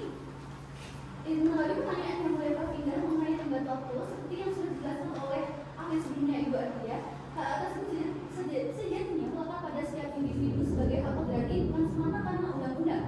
Sebab konstitusi hanya berfungsi menjamin pelaksanaannya. Saya memahami pembatasan waktu dalam pasal 43 ayat 4 sebagai upaya menjaga kepastian alokasi anggaran berbasis hasil atau outcome based budgeting. Namun demikian, penghitungan 3 tahun sebaiknya tidak dihitung sejak undang-undang berlaku, melainkan sejak dikeluarkannya surat penetapan korban oleh BNPT. Karena lembaga tersebut memiliki kompetensi dan mekanisme audit yang memadai dalam menilai kelayakan korban. Hal ini sejalan dengan tanggung jawab negara dalam sebagai welfare state untuk mewujudkan keadilan dan kesejahteraan umum, di mana hak korban merupakan hak kodratnya yang wajib dijamin. Menanggapi pertanyaan kuasa mengenai kemungkinan kekosongan hukum jika pasal 43L dibatalkan, saya berpendapat bahwa tidak akan terjadi kekosongan. Pertemuan ini memang memberi batas waktu 3 tahun, tapi pasal 45 sudah mengatur bahwa bagi korban langsung maupun tidak langsung pasca berlakunya Undang-Undang Nomor 2012 tidak ada batas waktu karena permohonan diajukan langsung melalui penetapan pengadilan. Korban yang dimaksud dalam pasal 43L ayat 4 justru sudah terbatasi secara waktu, yaitu mereka yang menjadi korban sebelum 22 Juni 2018. Dalam penjelasan pasal juga disebutkan bahwa batasnya sekitar peristiwa terorisme tahun 2002 hingga 2018. Jadi ruang lingkupnya sudah jelas dan tidak menimbulkan kekosongan hukum. Tidak semua yang berada dalam rumah waktu tersebut otomatis diatur korban. Harus ada penetapan oleh BNPT berdasarkan asesmen serta pengajuan ke LPSK. Kemudian mekanisme hukum dan remisinya sudah diatur secara awal. Saya potong sebentar Ibu Aulia. Ini yang mulia. Surat penetapan korban tindak pidana terorisme dari BNPT merupakan syarat dan dasar pemberian kompensasi. Tanpa surat penetapan tersebut, seseorang yang menjadi korban tidak dapat mengajukan permohonan. Iya betul. Permohonan ya, ini penting juga diperhatikan. Iya betul yang mulia. Temuan pasal 43L Undang-Undang Nomor Tahun 2018 merupakan syarat pengajuan kompensasi yang bersifat embalik atau hanya berlaku sekali sebagai ketentuan peralihan hingga 21 Juni 2021 dan tidak dapat diberlakukan surut. Menanggapi pertanyaan pemerintah, sebagai ahli saya tidak memiliki kewenangan untuk menjelaskan fakta seperti jumlah korban yang telah ditetapkan oleh BNPT atau LPSK. Namun secara logis sidang ini tentu tidak akan berlangsung bila pemohon sudah menerima kompensasi. Sebagai pembanding, KUA berdata memberikan waktu 20 tahun untuk menuntut hak, sehingga batasan 3 tahun tanpa petunjuk teknis yang jelas tidak manusiawi dan berpotensi merugikan korban. Tidak lanjuti pandangan yang mulai berpindah, temuan ini sebaiknya dimaknai bahwa batas waktu 3 tahun dihitung sejak penetapan korban oleh BNPT, bukan sejak undang-undang berlaku, agar tetap konstitusional bersyarat. Demikian pandangan saya yang mulia. Terima kasih. Baik, terima kasih Ibu Aulia. Ibu Aulia dipersilakan meninggalkan ruang persidangan. Jelas kembali.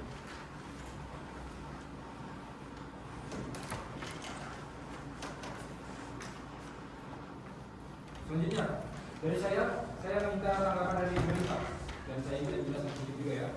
Jadi begini Bapak Ramaja dari Kejaksaan Agung yang juga biasa menjadi kuasa negara dalam perkara perdata maupun itu, mohon dijelaskan. Jika ini sudah dilindungi undang-undang dan BNPT menerbitkannya 3 tahun selama berlaku, sementara masa 3 tahun sudah dewasa, bagaimana kedudukan secara faktual? Apakah dalam kondisi seperti ini negara dapat juga secara perdata atau kompensasi, mengingat kompensasi tersebut bersifat mandatori?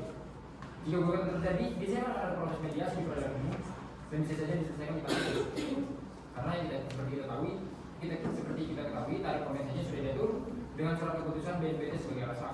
Saya minta pandangan Bapak Harun aja bisa dijelaskan langsung atau dalam tambahan. Silakan.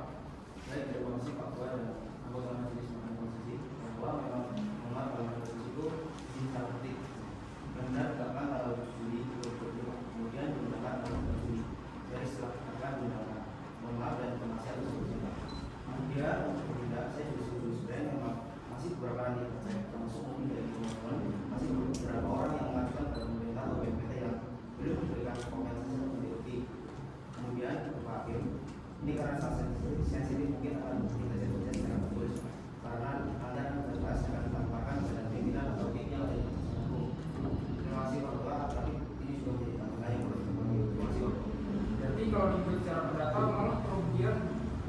menyebabkan keuntungan yang diharapkan bisa dicantumkan, bisa digarganti.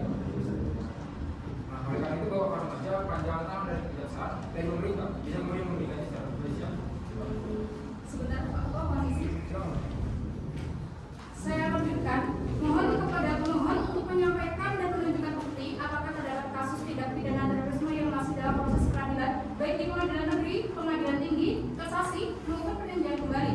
Dalam kasus seperti itu, terdakwa belum memiliki putusan inkrah sehingga status korban juga belum dapat ditetapkan.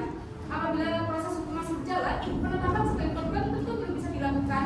Karena itu, seharusnya perhitungan dimulai sejak adanya penetapan oleh BNPT, bukan sejak undang-undang ini berlaku. Hal ini perlu dikonfirmasi. Silakan pemohon dan juga pemerintah atau BNPT menelusuri data terkait perkara-perkara yang masih berjalan. Izin yang mulia, untuk yang disampaikan oleh yang bernama Fiana, memang kami sudah melakukan penelitian terhadap korban-korban tindak pidana terorisme yang sudah mendapatkan sesuai keterangan dari BNPT, tetapi belum mendapatkan kompensasi dari LPSK. Kami juga sudah melakukan komunikasi dengan korban-korban lain, baik itu masa lalu maupun yang terjadi setelah undang-undang terorisme disahkan. Jika kami akan menghadirkan korban 3 orang saksi yang memang bervariasi, yang sudah mendapatkan kompensasi dan yang mendapatkan kompensasi yang terkait dengan peristiwa terorisme masa lalu maupun yang terkait dengan peristiwa pasca. Nanti saja kalau saksi Pak. Saksi juga belum tentu dikomodir oleh persidangan karena persidangan mereka tidak tertulis. Betul ya, Mulia? Oke, baik. Jadi nanti dari BNPT juga terkait keterangannya supaya lebih komprehensif, mengakomodir kemungkinan bagaimana bisa masyarakat memberikan keterangan korban-korban berikutnya. Tapi di sisi lain kan akan ada karena ada pembatasan pasal 43 ayat 3 itu. Jadi menjelaskannya BNPT bagaimana? Kalau bisa seperti itu terus kemudian selalu dikeluarkan surat tidak kemudian ke pasal 43 ayat. Itu kan kemudian sampai kapan tak perlu kita melayani sehingga pasien kan juga bisa dipertanyakan. Mungkin jadinya negara nanti yang diprotes kepada BNPT bukan korban lagi. Nah itu nanti kalau disampaikan di dalam keterangan berikutnya pada persidangan yang akan datang. Baik, jadi dari pemohon cukup ya ahli saksinya. Kalau masih ingin disampaikan berketerangan tulis. Izin yang mulia, sebetulnya kami sudah menyiapkan 2 orang ahli. Ya silakan.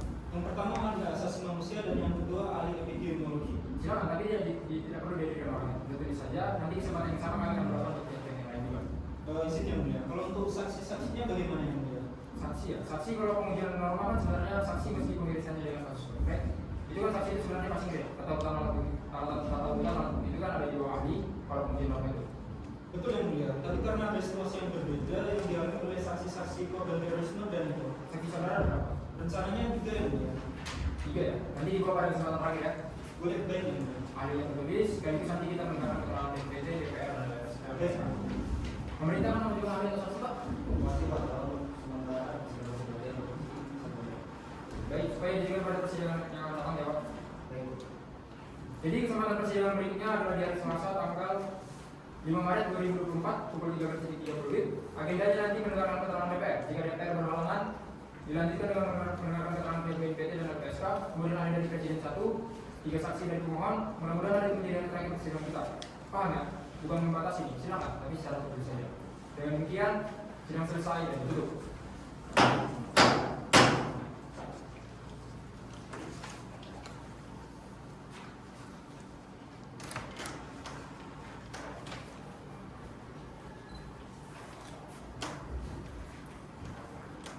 Kita mulai persidangan perkara nomor 103/PU/21/2023 dibuka dan persidangan dinyatakan terbuka untuk umum.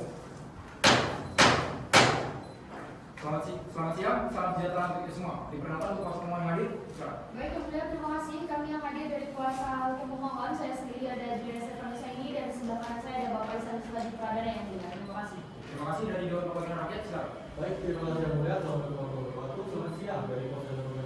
Hadir dari Ahmad Heru, kemudian sebagai desain bimbingan di dan Indonesia yang mulia. Baik, terima kasih dilanjut dari pemerintah atau presiden. Baik, terima kasih yang mulia. Selamat siang, salam sejahtera untuk semua. Dari Mas Presiden, dari Presiden Indonesia, kemudian sebelumnya saya dari bersama Indonesia dan semuanya juga yang mulia. Terima kasih dilanjut dari pihak BNPT. Silakan. Yang kedua yang mulia, saya perkenalkan wisuda saya Bapak Arya Tegar dan saya sendiri merupakan penulis. Terima kasih. Yang terakhir silakan. Terima kasih yang mulia, saya Nora Galatami. Dari pihak LPSK ya. Iya. Oke, baik, terima kasih. Agenda persidangan siang hari ini adalah untuk mendengarkan keterangan DPR, kemudian keterangan dari pihak BNPT dan LPSK. Dari pemohon mengajukan saksi, 3 saksi, yaitu Bapak Radina Lansia Dirotono, kemudian Ibu Nabila Farid Muhammad, serta Ibu Sofia Maria Agadana. Betul ya? Betul yang mulia. Baik, kita dengarkan keterangan dari DPR dulu. Silakan Bapak keterangan.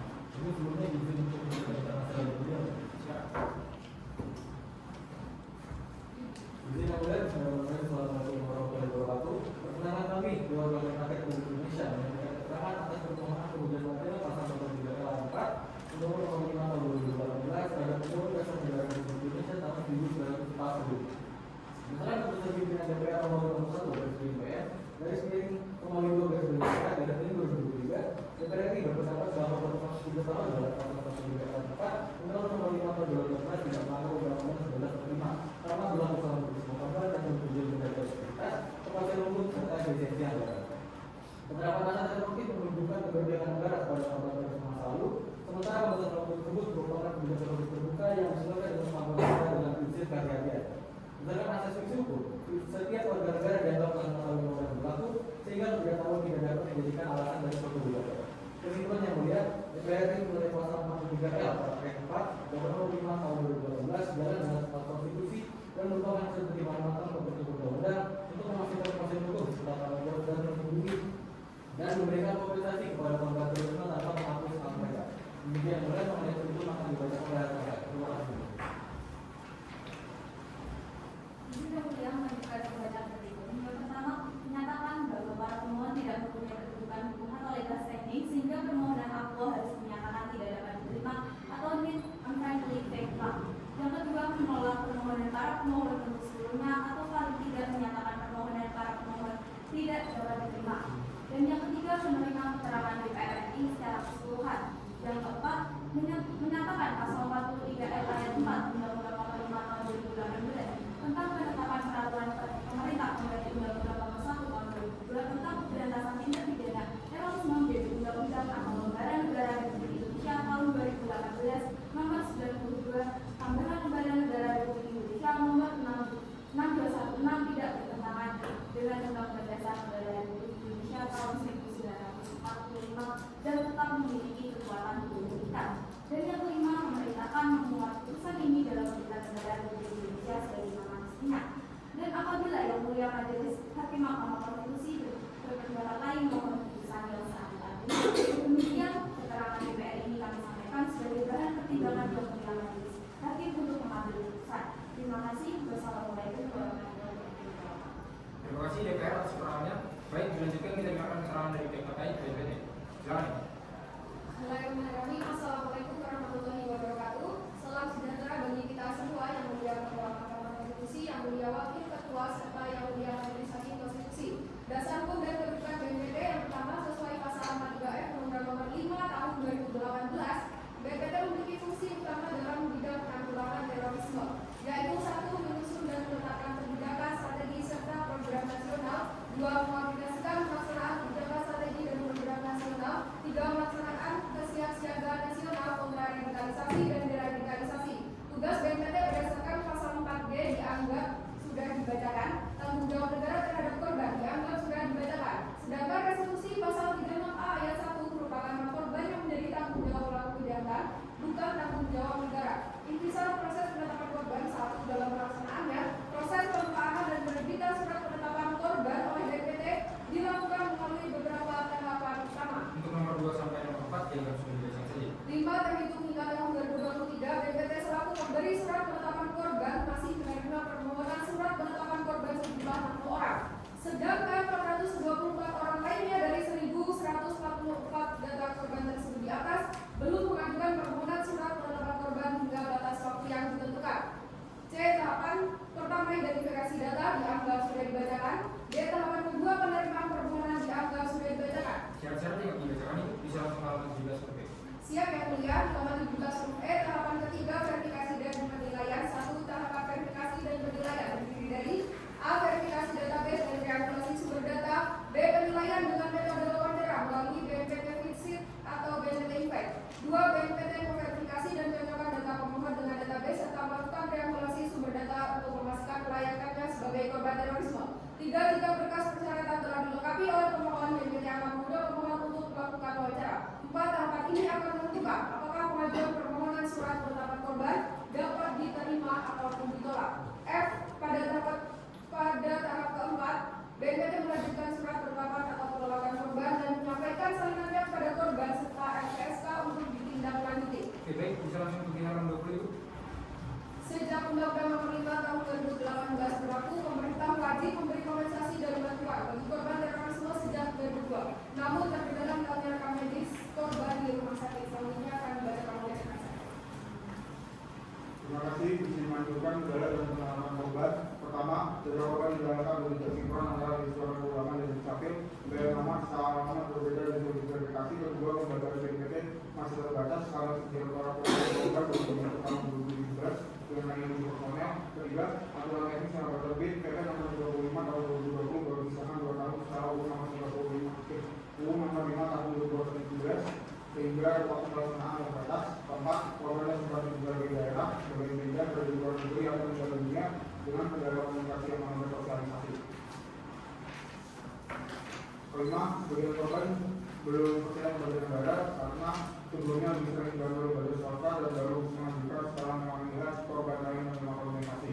Kesimpulan kemudian di 2023 BNPT telah mencatat 1.144 korban terorisme, mengajukan 650 penetapan dan membentuk status pemulihan korban melalui peraturan BNPT nomor 6 tahun 2021. Selain itu, BNPT merekomendasikan 1.474 korban menerima manfaat program pemerintah dan 1.472 korban dari pemulihan BUMN, BUMD, serta pendidikan nasional.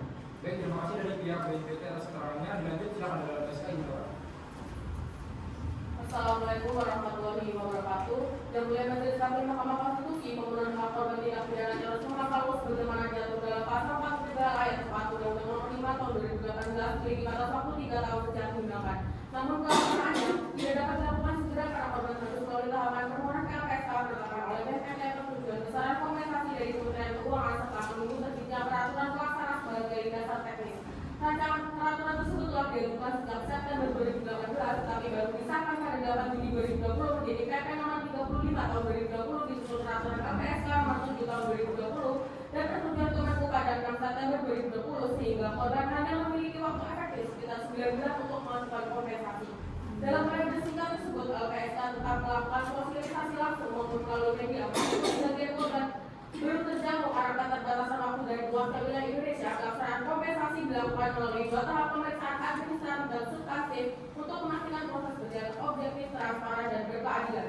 Dengan mekanisme ini, LPSK berkomitmen menjalankan amanat Undang-Undang Nomor 5 Tahun 2018 sesuai semangat Undang-Undang Dasar 1945 dalam melindungi dan memulihkan hak korban tindak pidana terorisme. Bisa masuk ke alamat dia juga yang pernah. Yang mulia Majelis Hakim Mahkamah Konstitusi, pemenuhan hak korban tindak pidana terorisme pasal berdasarkan pasal 43 ayat 4 Undang-Undang Nomor 5 Tahun 2018 memiliki batas waktu 3 tahun sejak disahkan. Namun efektif terlaksana setelah terbitnya PP Nomor 35 Tahun 2020 dan Peraturan LPSK Nomor 7 Tahun 2020. Akibat keterlambatan regulasi tersebut, korban hanya memiliki waktu efektif sekitar 9 bulan untuk mengajukan kompensasi. Ya, itu perpantarannya itu. Bisa langsung ke alamat 10 berkaitan dengan pembuat. Yang mulia Majelis Hakim, berdasarkan data LPSK terdapat 1.410 korban tindak pidana terorisme lalu di mana 631 diantaranya telah menerima kompensasi senilai 103,4 miliar. Sementara sekitar 779 korban lainnya belum memperoleh haknya akibat kendala administratif, keterbatasan informasi serta belum diterbitkannya surat keterangan dari BNPT. Penderitaan korban masih terasa nyata di lapangan seperti cacat permanen, trauma mendalam, kehilangan pekerjaan, hingga gangguan psikologis terutama di wilayah pelosok. Mengingat terorisme merupakan kejahatan luar biasa, negara berkewajiban hadir untuk menjamin pemenuhan hak kompensasi dan rehabilitasi bagi para korban sebagai perwujudan tanggung jawab konstitusional dalam melindungi hak asasi manusia. Demikian keterangan LPSK kami sampaikan untuk menjadi pertimbangan yang mulia Majelis Hakim. Terima kasih. Baik, terima kasih dari BNPT dan dari LPSK atas keterangannya. Pemohon saksi yang mana lagi? Untuk saksi pertama yang didengar ada dari Bu Sofia Maria Auliajana yang mulia. Petugas mohon dibantu.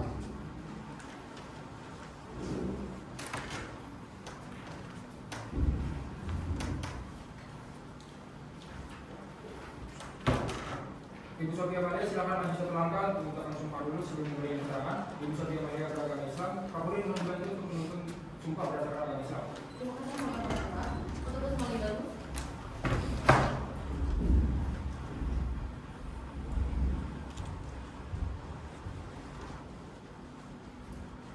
Ibu Sofia Amalia Auliajana, ikuti amal sumpah saksi yang akan saya tuntut menurut agama Islam. Bismillahirrahmanirrahim. Bismillahirrahmanirrahim. Demi Allah, saya bersumpah sebagai saksi akan memberikan keterangan yang sebenarnya, tidak lain dari yang sebenarnya. Demikian yang mulia Bapak. Baik, terima kasih Kapolri sudah menuntut. Silakan Ibu Sofia Maria untuk memberikan keterangan yang beri.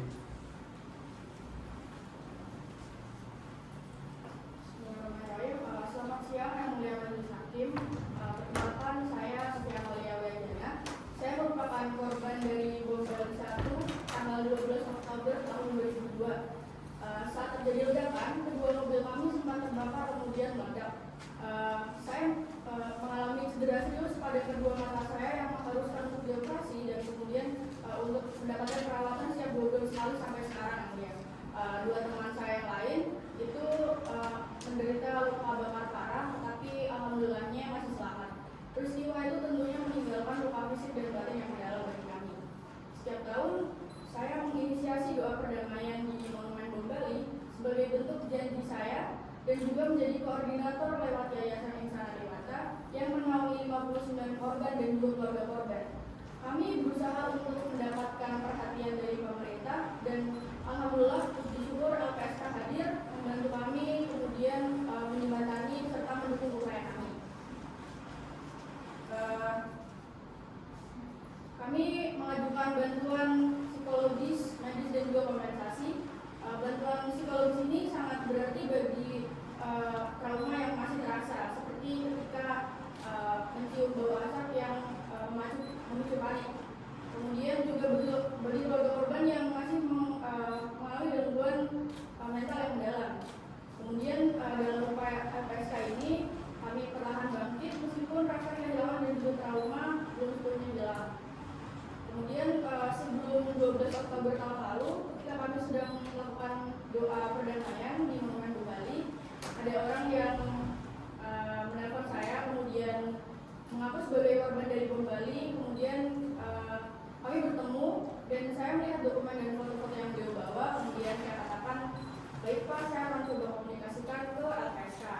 Dan beliau ini juga sempat dibantu oleh warga Australia, kemudian pindah ke sana untuk bekerja karena di Bali tidak memungkinkan untuk bekerja karena cacat yang diderita beliau cukup parah yang kemudian setelah COVID beliau pindah ke Indonesia, ke Bali, dan kemudian mendapatkan nomor saya dari teman saya dan akhirnya kami bertemu. Dan saya sangat bersyukur hari ini bisa hadir di sini dan juga mewakili para korban dan sangat menghargai upaya negara melalui LPSK untuk pemulihan kami secara fisik dan psikologis. Demikian yang mulia. Baik, dari kuasa pemohon ada untuk saksi Ibu Sofi yang mulia, apakah ada pertanyaan? Ada Bu. Baik, Ibu Sofi tadi kalau nggak salah sudah mendapatkan kompensasi ya. Selain Ibu Sofi, kira-kira masih adakah korban yang untuk mendapatkan kompensasi? Oke, baik. Ibu dikumpulkan dulu pertanyaannya. Dari pemerintah ada pertanyaan? Untuk Bapak Presiden ini cukup ya Bu ya. Oke, baik. Dari Pak Hakim. Jadi terkait kendala, apa sekarang kendalanya? Kan tadi yang ditanya sebenarnya pemohon apa kendala Ibu untuk berusaha membantu? Baik Pak. Jadi kendala sesungguhnya adalah kalau yang dari 1 orang ini itu karena waktunya yang sudah habis, sementara 2 orang lain ini, 2 orang pemohon itu karena tidak tahu informasi Pak. Jadi Ibu belum masuk ke LPSK atau LPSK? Saya ke LPSK, kemudian LPSK bilang kami akan coba gitu Pak. Terus apa prosesnya? Apakah ada perkembangan? Sampai sekarang belum ya. Baik, cukup. Ibu Sofi Amelia. Ibu Sofi Amelia dipersilakan meninggalkan ruangan persidangan. Ibu sedang dibantu. Baik, selanjutnya saksi pemohon, silakan dibantu semua. Selanjutnya ada dari Ibu Nabila, tugas mohon dibantu.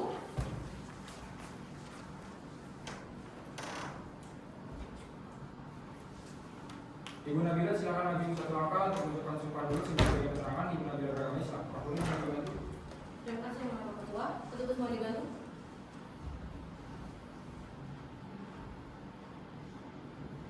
Ibu Nabila Nova Badate, ikuti novel sumpah saksi yang akan saya tuntut menurut argumen.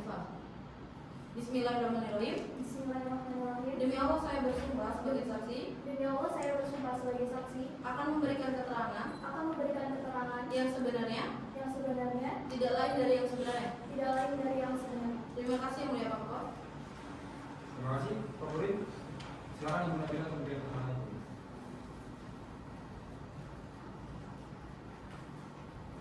Assalamualaikum warahmatullahi wabarakatuh dan selamat siang.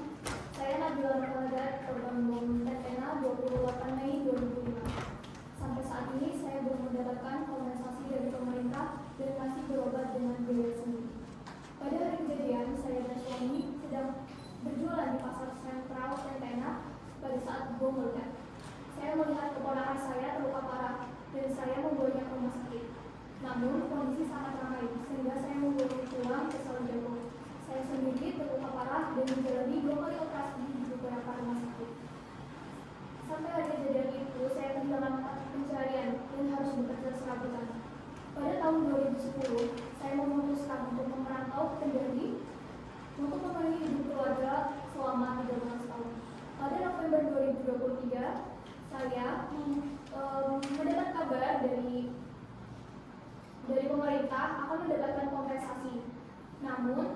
tidak bisa datang ke Tentana dan saya meminta adik saya untuk mewakili. Sampai saat ini saya belum mendapatkan kabar dan bantuan apapun dari pemerintah. Saya memohon agar korban seperti saya mendapatkan perhatian dan keadilan dari negara atas penderitaan yang kami alami. Demikian yang dapat saya sampaikan. Terima kasih. Wassalamualaikum warahmatullahi wabarakatuh. Baik, terima kasih. Dari proses pemohonan untuk saksi Ibu Nabila ada pertanyaan? Ada yang mulia. Silakan. Ibu Nabila, selain Ibu Nabila, kira-kira masih ada korban lain atau enggak setelah Ibu Nabila yang memang belum mendapatkan kompensasi dari negara? Dari pemerintah ada pertanyaan? Oke. Dari para hakim juga mungkin cukup. Jadi silakan Ibu Nabila. Setahu saya Pak, masih ada teman saya yang belum mendapatkan bantuan tersebut. Cukup Ibu Nabila. Ibu Nabila silakan. Tugas yang dibantu. Untuk yang terakhir, artinya silakan dilanjutkan. Baik, yang mulia, untuk yang terakhir ada Bapak Ratudin. Petugas mohon dibantu.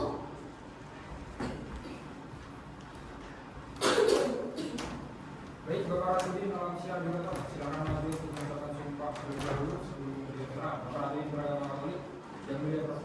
mohon dibantu untuk memberi sumpah bersama Katolik. Terus mau dibantu.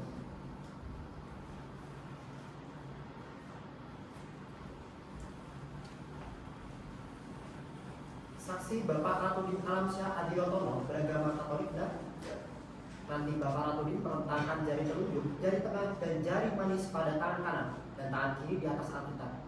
Ikuti lafal janji yang akan saya tuntut. Saya berjanji sebagai saksi akan memberikan keterangan yang sebenarnya, tidak lain dari yang sebenarnya. Semoga Tuhan menolong saya. Baik, terima kasih. Saya kembalikan kepada Ketua. Terima kasih yang mulia Prof. Silakan Bapak Ratudin memberikan keterangannya itu.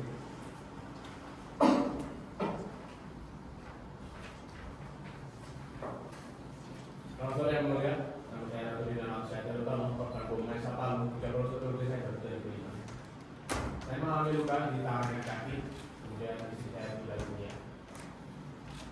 Saya dalam kejadian itu ada 9 orang meninggal dan 53 orang luka. Saya memiliki 4 orang anak, yang paling 2 adalah yang mahasiswi dan bayi perempuan 6 bulan. Setelah UU nomor 5 tahun 2018 dan PP nomor 35 tahun 2020, sekitar 11 bulan kemudian BNPT menghubungi kami untuk menyiapkan beberapa dokumen seperti KTP, KK, akta kematian, dan keterangan medis. Kami juga bertemu dengan korban dari Sulawesi Tengah sekitar 12 orang untuk melakukan proses verifikasi dan cek kesehatan dari proses dokter forensik. Prosesnya cukup lama, mulai dari Juli 2020 sampai Februari 2021 kami baru menerima kompensasi. Masih banyak korban dari Sulawesi Tengah yang belum menerima haknya karena wilayah yang luas dan kepercayaan terlebih dahulu harus baik. Demikian yang kami. Mohon maaf jika saya kurang benar yang mulia. Oke, terima kasih. Untuk dari saksi Bapak Ratudin dari semua ada pertanyaan dari pemerintah, dari hakim juga cukup. Jadi terima kasih Bapak Ratudin untuk keterangannya dan Bapak Ratudin silakan sidang. Tugas mohon dibantu.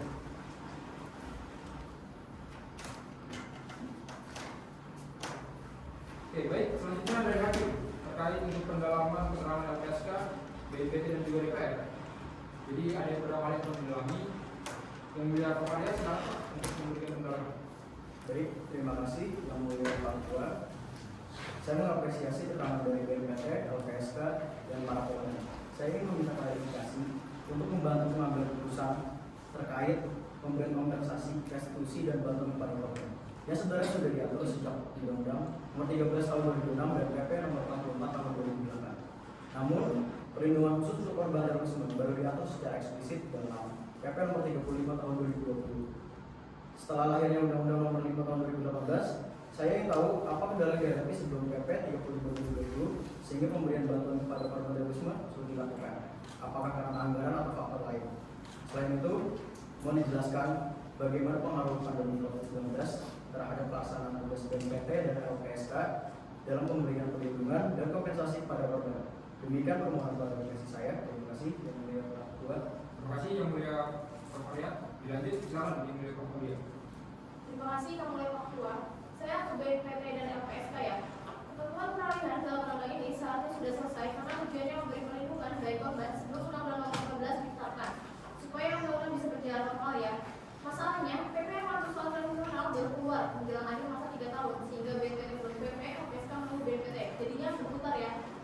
Padahal draftnya akan cepat diambil pada masa revisi dan supaya cepat upload.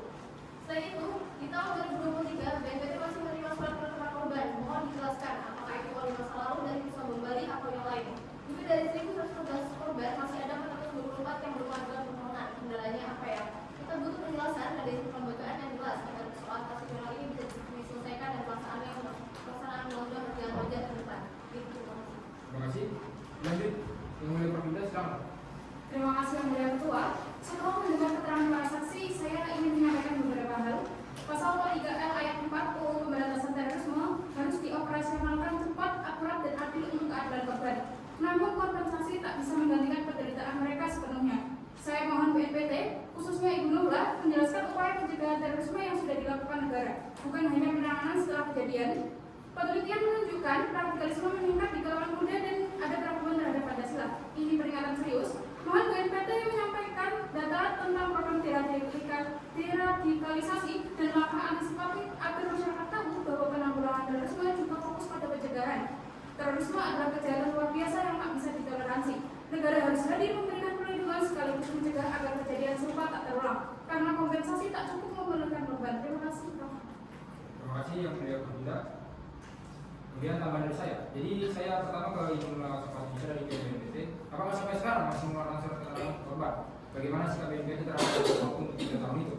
Apakah ada argumen atau dasar hukum untuk menghindari ketentuan itu? Dan apakah peraturan pelaksana membuka ruang penyesuaian jika memenuhi syarat tertentu? Atau memang BNPT sudah menutup karena masa waktu itu sudah lewat? Namun keterangannya ditambahkan.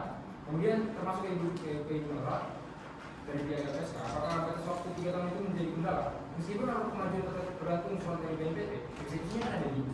Apakah eksekusi juga terkendala dengan kemajuan dalam 3 tahun? Bagaimana proses kemajuan untuk Kementerian Keuangan? Silakan dijelaskan atau ditambahkan, bisa dijawab singkat saja. Terima kasih Yang Mulia. Mohon izin menanggapi pertanyaan Yang Mulia. Dapat kami jelaskan bahwa hingga tahun 2023 terdapat 60 orang yang mengajukan permohonan ke BNPT. Namun seluruhnya diajukan setelah batas waktu berakhir. Adapun data 424 korban masih tercatat di BNPT namun tidak dapat diproses karena masa pengajuan 3 tahun telah habis. Keterangan lebih rinci akan kami sampaikan dalam pertemuan kembali. Terima kasih. Baik, berarti Ibu Sekjen ada tambahan? Terima kasih Yang Mulia. Kami akan menyampaikan mengenai pertanyaan Yang Mulia Bapak Arya Pratama. Awalnya kita belum dapat memberikan kompensasi kepada korban terorisme karena Undang-Undang Lama hanya mengatur korban pelanggaran hak asasi manusia berat. Setelah revisi menjadi Undang-Undang Nomor 31 Tahun 2014 dan terbitnya PP Nomor 7 Tahun 2018, korban terorisme mulai berhak memperoleh kompensasi. Sejak 2015, LPSK memberi bantuan medis dan psikologis. Sementara kompensasi tetap melalui putusan pengadilan, misalnya kasus bom gereja Okumene, bom Sarinah, dan Poso. Terbitnya Undang-Undang Nomor 5 Tahun 2018 menjadi tonggak penting karena memberi kewenangan LPSK untuk menyalurkan kompensasi langsung pada korban dengan BNPT sebagai penentu status korban.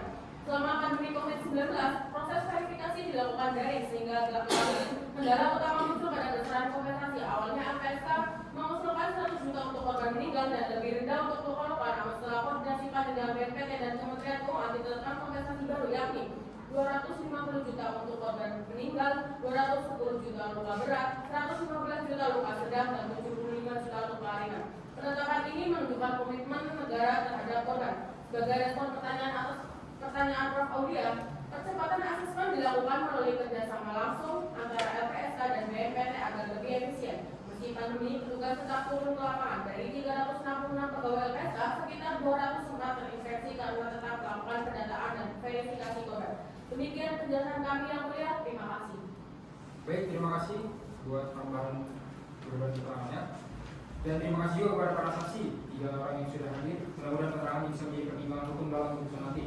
Dan dari pihak terkait BNPT dan LPSK, sekiranya akan mengajukan saksi atau ahli, bisa disampaikan secara tertulis saja bersama-sama dalam putusan nanti. Dari Presiden cukup kan? Tidak menghadirkan ahli atau saksi lagi Pak? Baik, jadi kesempatan untuk mengajukan kesimpulan hingga tanggal 15 Maret 2024 pukul 10 WIB hari Jumat. Para pihak supaya mengajukan kesimpulan jika mengajukan, tapi dari BNPT dan LPSK karena ada keterangan tambahan, mohon diserahkan juga keterangan tambahan di paling lambat sama dengan jadwal untuk penyerahan kesimpulan tadi. Dengan demikian, sidang selesai dan ditutup.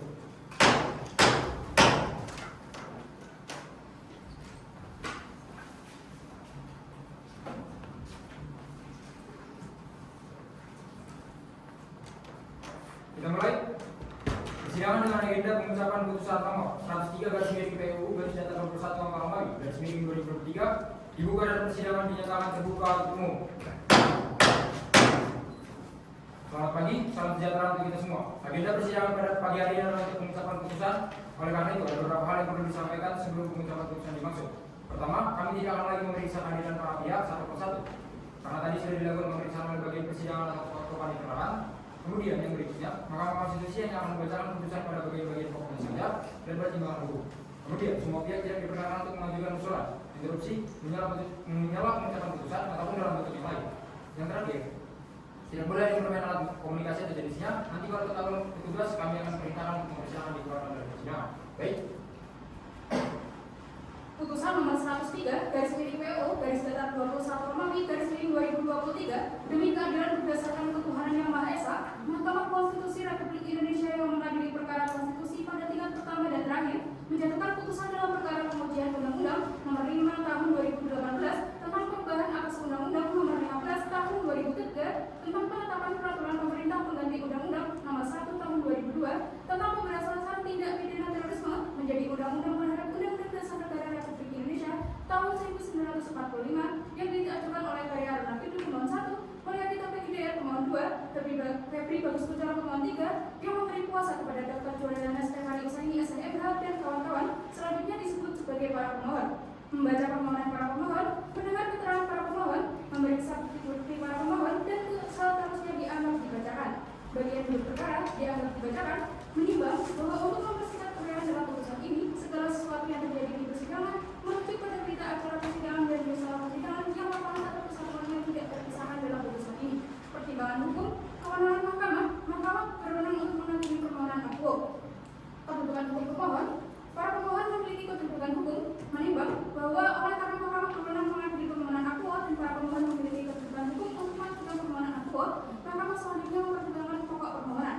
Pokok permohonan menimbang bahwa dalam mendalilkan inkonstitusionalitas pasal 43L ayat 4 Undang-Undang Nomor 5 Tahun 2018, para pemohon mengemukakan dalil permohonan yang selengkapnya dimuat dalam duduk perkara yang apabila dirumuskan oleh Mahkamah pada pokoknya sebagai berikut. 1, 2, 3, 4 dianggap telah dibacakan. Berdasarkan dalil-dalil tersebut di atas, para pemohon dalam petitumnya memohon kepada Mahkamah untuk menyatakan pasal 43L ayat 4 Undang-Undang Nomor 5 Tahun 2018 bertentangan dengan Undang-Undang Dasar Negara Republik Indonesia tahun 1945 dan tidak mempunyai kekuatan hukum mengikat. Menimbang bahwa untuk mendukung dalil-dalil permohonannya, para pemohon mengajukan alat bukti surat tulisan yang diberi tanda P1 sampai dengan P10, 2 orang ahli yaitu Dr. Aprilia Putri Zawadi dan Dr. Akhia Pramesti Pramudawardhani yang didengar keterangannya di bawah sumpah dalam persidangan Mahkamah. 3 orang saksi yaitu Sofri Amelia Auliajana, Nabila Naprohedet, dan Ramudin Alamsyah Adilatonang yang didengar keterangannya di bawah sumpah dalam persidangan Mahkamah, serta keterangan tertulis 2 orang ahli yaitu Dr. Andre Sudarmoko dan Dr. Heni Susutyo SLRM selengkapnya dimuat dalam bagian duduk perkara. Selain itu, para pemohon juga menyerahkan kesimpulan yang diterima Mahkamah pada tanggal 15 Maret 2024. Menimbang bahwa terhadap permohonan para pemohon, Presiden menyampaikan keterangan tertulis bertanggal 16 Januari 2024 yang diterima Mahkamah pada 7 Februari 2024 dan disampaikan dalam persidangan pada 2 Februari 2024. Presiden juga menyerahkan kesimpulan yang diterima Mahkamah pada 15 Maret 2024, menimbang bahwa Dewan Perwakilan Rakyat menyerahkan keterangan tertulis pada 1 Desember 2023 yang diterima Mahkamah pada 18 Januari 2024 dan disampaikan dalam persidangan pada 5 Maret 2024, menimbang bahwa pihak terkait Badan Nasional Penanggulangan Terorisme atau BNPT menyerahkan keterangan tertulis pada 4 Maret 2024, memberikan keterangan lisan pada 5 Maret 2024, serta menyampaikan keterangan tambahan pada 15 Maret 2024, menimbang bahwa pihak terkait Lembaga Perlindungan Saksi dan Korban LPSK menyampaikan keterangan lisan pada 5 Maret 2024, menyerahkan keterangan tertulis bertanggal sama dan menambahkan keterangan tertulis bertambah pada 15 Maret 2024.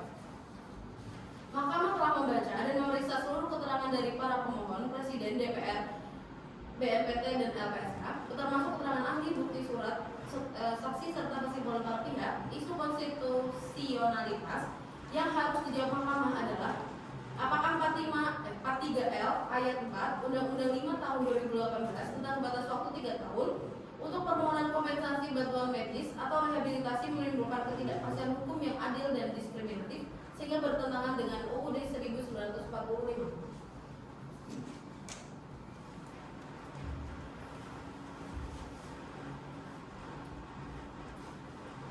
Menimbang bahwa sebuah penjawab isu konstitusional yang didalilkan para pemohon penting bagi mahkamah untuk terlebih dahulu menguraikan hal sebagai ini, bahwa terorisme merupakan penggunaan kekerasan terhadap individu sipil atau hambatan untuk mencapai tujuan politik dalam skala lebih dari perang, bahwa istilah ini berasal dari bahasa Latin terere yang berarti gemetaran dan deterere yang berarti takut, bahwa menurut Undang-Undang Nomor 5 Tahun 2018 terorisme adalah perbuatan menggunakan kekerasan atau ancaman kekerasan yang menimbulkan teror luas, korban massal atau kerusakan terhadap objek vital dengan motif ideologi, politik atau gangguan keamanan, bahwa karena sifatnya dan dampaknya membahayakan keamanan serta kedaulatan negara, tindak pidana terorisme dikategorikan sebagai serious crime yang bersifat lintas batas dan melibatkan jaringan internasional, bahwa tindak pidana terorisme bersifat transnasional, terorganisasi dan clandestin, memanfaatkan teknologi modern sehingga memerlukan kerjasama internasional dalam penanggulangannya, bahwa Undang-Undang Nomor 5 Tahun 2018 tidak hanya menekankan pemberantasan, tapi juga pencegahan serta perlindungan terhadap korban yang mengalami penderitaan fisik, mental atau kerugian ekonomi akibat tindak pidana terorisme. Menimbang bahwa pengertian korban dalam Undang-Undang Nomor 5 Tahun 2018 sejalan dengan prinsip-prinsip internasional termasuk ketentuan PBB mengenai hak korban pelanggaran HAM berat dengan terorisme yang mengklasifikasikan korban menjadi 4 kategori: korban langsung, korban tidak langsung, korban sekunder, dan korban potensial. Kategorisasi ini menegaskan bahwa negara wajib memberikan perlindungan menyeluruh bagi semua korban tindak pidana terorisme. Undang-Undang Nomor 5 Tahun 2018 merupakan kemajuan daripada Undang-Undang Nomor 15 Tahun 2003 karena merupakan tanggung jawab perlindungan korban pada negara melalui LPSK, termasuk pemberian bantuan medis, rehabilitasi psikososial dan psikologis serta kompensasi. Perlindungan tersebut merupakan wujud tanggung jawab negara sebagaimana termuat dalam pembukaan Undang-Undang Dasar 1945 sekaligus mencegah terjadinya viktimisasi sekunder akibat respon institusi yang tidak memadai terhadap korban.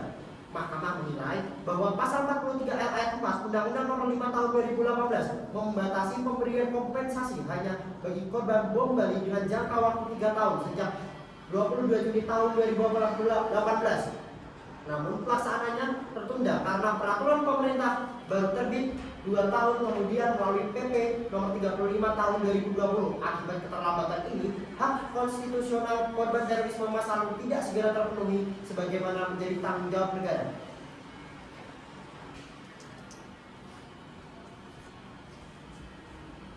Bahwa untuk ditetapkan sebagai korban tindak pidana terorisme masa lalu sejak 2002 yang menerima kompensasi bantuan medis dan rehabilitasi psikososial serta psikologis melakukan proses. Persidangan mengungkapkan batas waktu pengajuan hingga 22 Juni 2021 sesuai Undang-Undang Nomor 5 Tahun 2016 tentang penjelasan pidana korban serta medis selama dan data dari sistem penelapan yang tidak lengkap. Keterbatasan sumber daya manusia untuk pelaksanaan yang singkat korban tugas sarana komunikasi minim dan ketidakpercayaan terhadap negara menjadi hambatan. Menurut KPSK, setiap permohonan harus melalui tahapan pasal 43 L Undang-Undang Nomor 5 Tahun 2016 dengan kendala geografis, kebutuhan terbatas dan dokumentasi medis kurang lengkap. BNPT dan KPSK menilai waktu 3 tahun terlalu singkat, sementara pandemi COVID-19 menjadi force majeure yang menghambat penanganan korban. Pasal 43 ayat 4 Undang-Undang Nomor 5 Tahun 2015 berfungsi sebagai ketentuan peralihan untuk mencegah persoalan hukum, menjamin kepastian dan melindungi pihak terdampak sesuai Undang-Undang Nomor 12 Tahun 2011 dan Undang-Undang Nomor 13 Tahun 2022.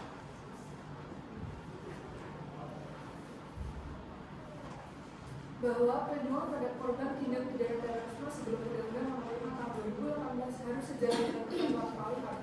Korban menjadi tanggung jawab negara berupa bantuan medis, rehabilitasi psikososial, psikologis, santunan dan kompensasi. Pasal 43 L ayat 4 Undang-Undang Nomor 5 Tahun 2018 memberi batas waktu sejak peristiwa bom Bali 2002. Belum terpenuhinya kompensasi, bantuan dan rehabilitasi disebabkan keterlambatan pengaturan teknis dan force majeure. Korban sebelum Undang-Undang Nomor 5 Tahun 2018 tetap mendapatkan hak konstitusional. Mahkamah menyatakan pasal 3 tahun dalam pasal 43 L ayat 4 Undang-Undang Nomor 5 Tahun 2018 adalah inkonstitusional bersyarat sepanjang tidak dimaknai 10 tahun. Pilihan 10 tahun dianggap adil karena mempertimbangkan keterlambatan peraturan pelaksana dan dampak pandemi COVID-19. Ketentuan pasal 43 L ayat 4 Undang-Undang Nomor 5 Tahun 2018 tidak cukup memberi jaminan dan penasihat hukumnya adil. Namun beralasan mengenai hukum sebagian. Konklusi 4.1, Mahkamah berwenang mengadili permohonan aquo. 4.2, para pemohon memiliki kedudukan hukum untuk mengajukan permohonan aquo. 4.3, pokok permohonan beralasan menurut hukum sebagian. Berdasarkan Undang-Undang Dasar Negara Republik Indonesia tahun 1945, Undang-Undang Mahkamah Konstitusi dan seterusnya dianggap diucapkan. Amar putusan mengadili 1. Mengabulkan permohonan pemohon untuk sebagian. 2. Menyatakan merasa 3 tahun dari sejak tanggal undang-undang yang mulai berlaku dalam pasal 3 dan 4 Undang-Undang Nomor 5 Tahun 2012 tentang perubahan atas Undang-Undang Nomor 15 Tahun 2003 tentang penetapan peraturan pemerintah pengganti Undang-Undang Nomor 1 Tahun 2002 tentang pemberantasan tindak pidana terorisme menjadi undang-undang bertentangan dengan Undang-Undang Dasar Negara Republik Indonesia tahun 1945 dan tidak mempunyai kekuatan hukum mengikat secara bersyarat sepanjang tidak dimaknai 10 menit dari sejak tanggal undang-undang yang berlaku. Sehingga dalam pasal 43 ayat 4 Undang-Undang Nomor 5 Tahun 2018 tentang perubahan atas Undang-Undang Nomor 15 Tahun 2003 tentang penetapan peraturan pemerintah pengganti Undang-Undang Nomor 1 Tahun 2002 tentang pemberantasan tindak pidana terorisme menjadi undang-undang yang semula berbunyi. Permohonan sebagaimana dimaksud pada itu dapat diajukan paling lama 3 tahun dari sejak tanggal undang-undang yang berlaku. Menjadi selengkapnya berbunyi permohonan sebagaimana dimaksud pada ayat 2 dapat diajukan paling lama 10 tahun dari sejak tanggal undang-undang yang berlaku. 3. Memerintahkan pembuatan putusan ini dalam berita negara Republik Indonesia sebagai lembaga mestinya. 4. Menolak permohonan para pemohon untuk selain dan selebihnya. Demikian diputus dalam rapat permusyawaratan hakim oleh 7 hakim konstitusi, yaitu nama-nama hakim yang diucapkan pada hari Kamis tanggal 22 bulan Agustus tahun 2024 yang diucapkan dalam sidang pleno Mahkamah Konstitusi terbuka untuk umum pada hari Kamis tanggal 29 bulan Agustus tahun 2024 selesai diucapkan pada pukul 17.11 WIB oleh 7 hakim konstitusi dengan dibantu oleh Panja Instansi Menteri Akta sebagai panitia pengganti.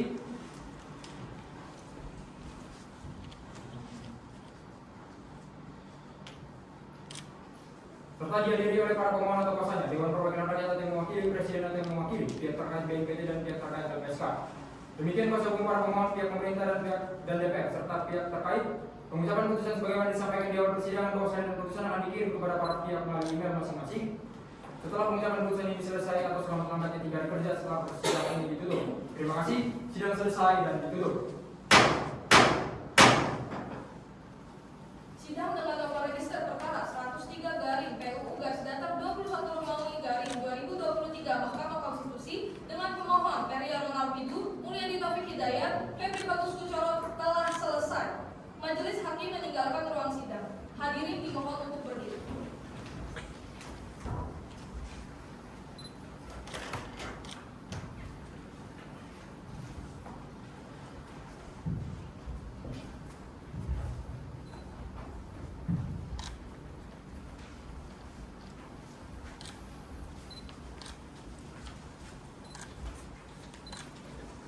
Hadirin dipersilakan meninggalkan ruang sidang.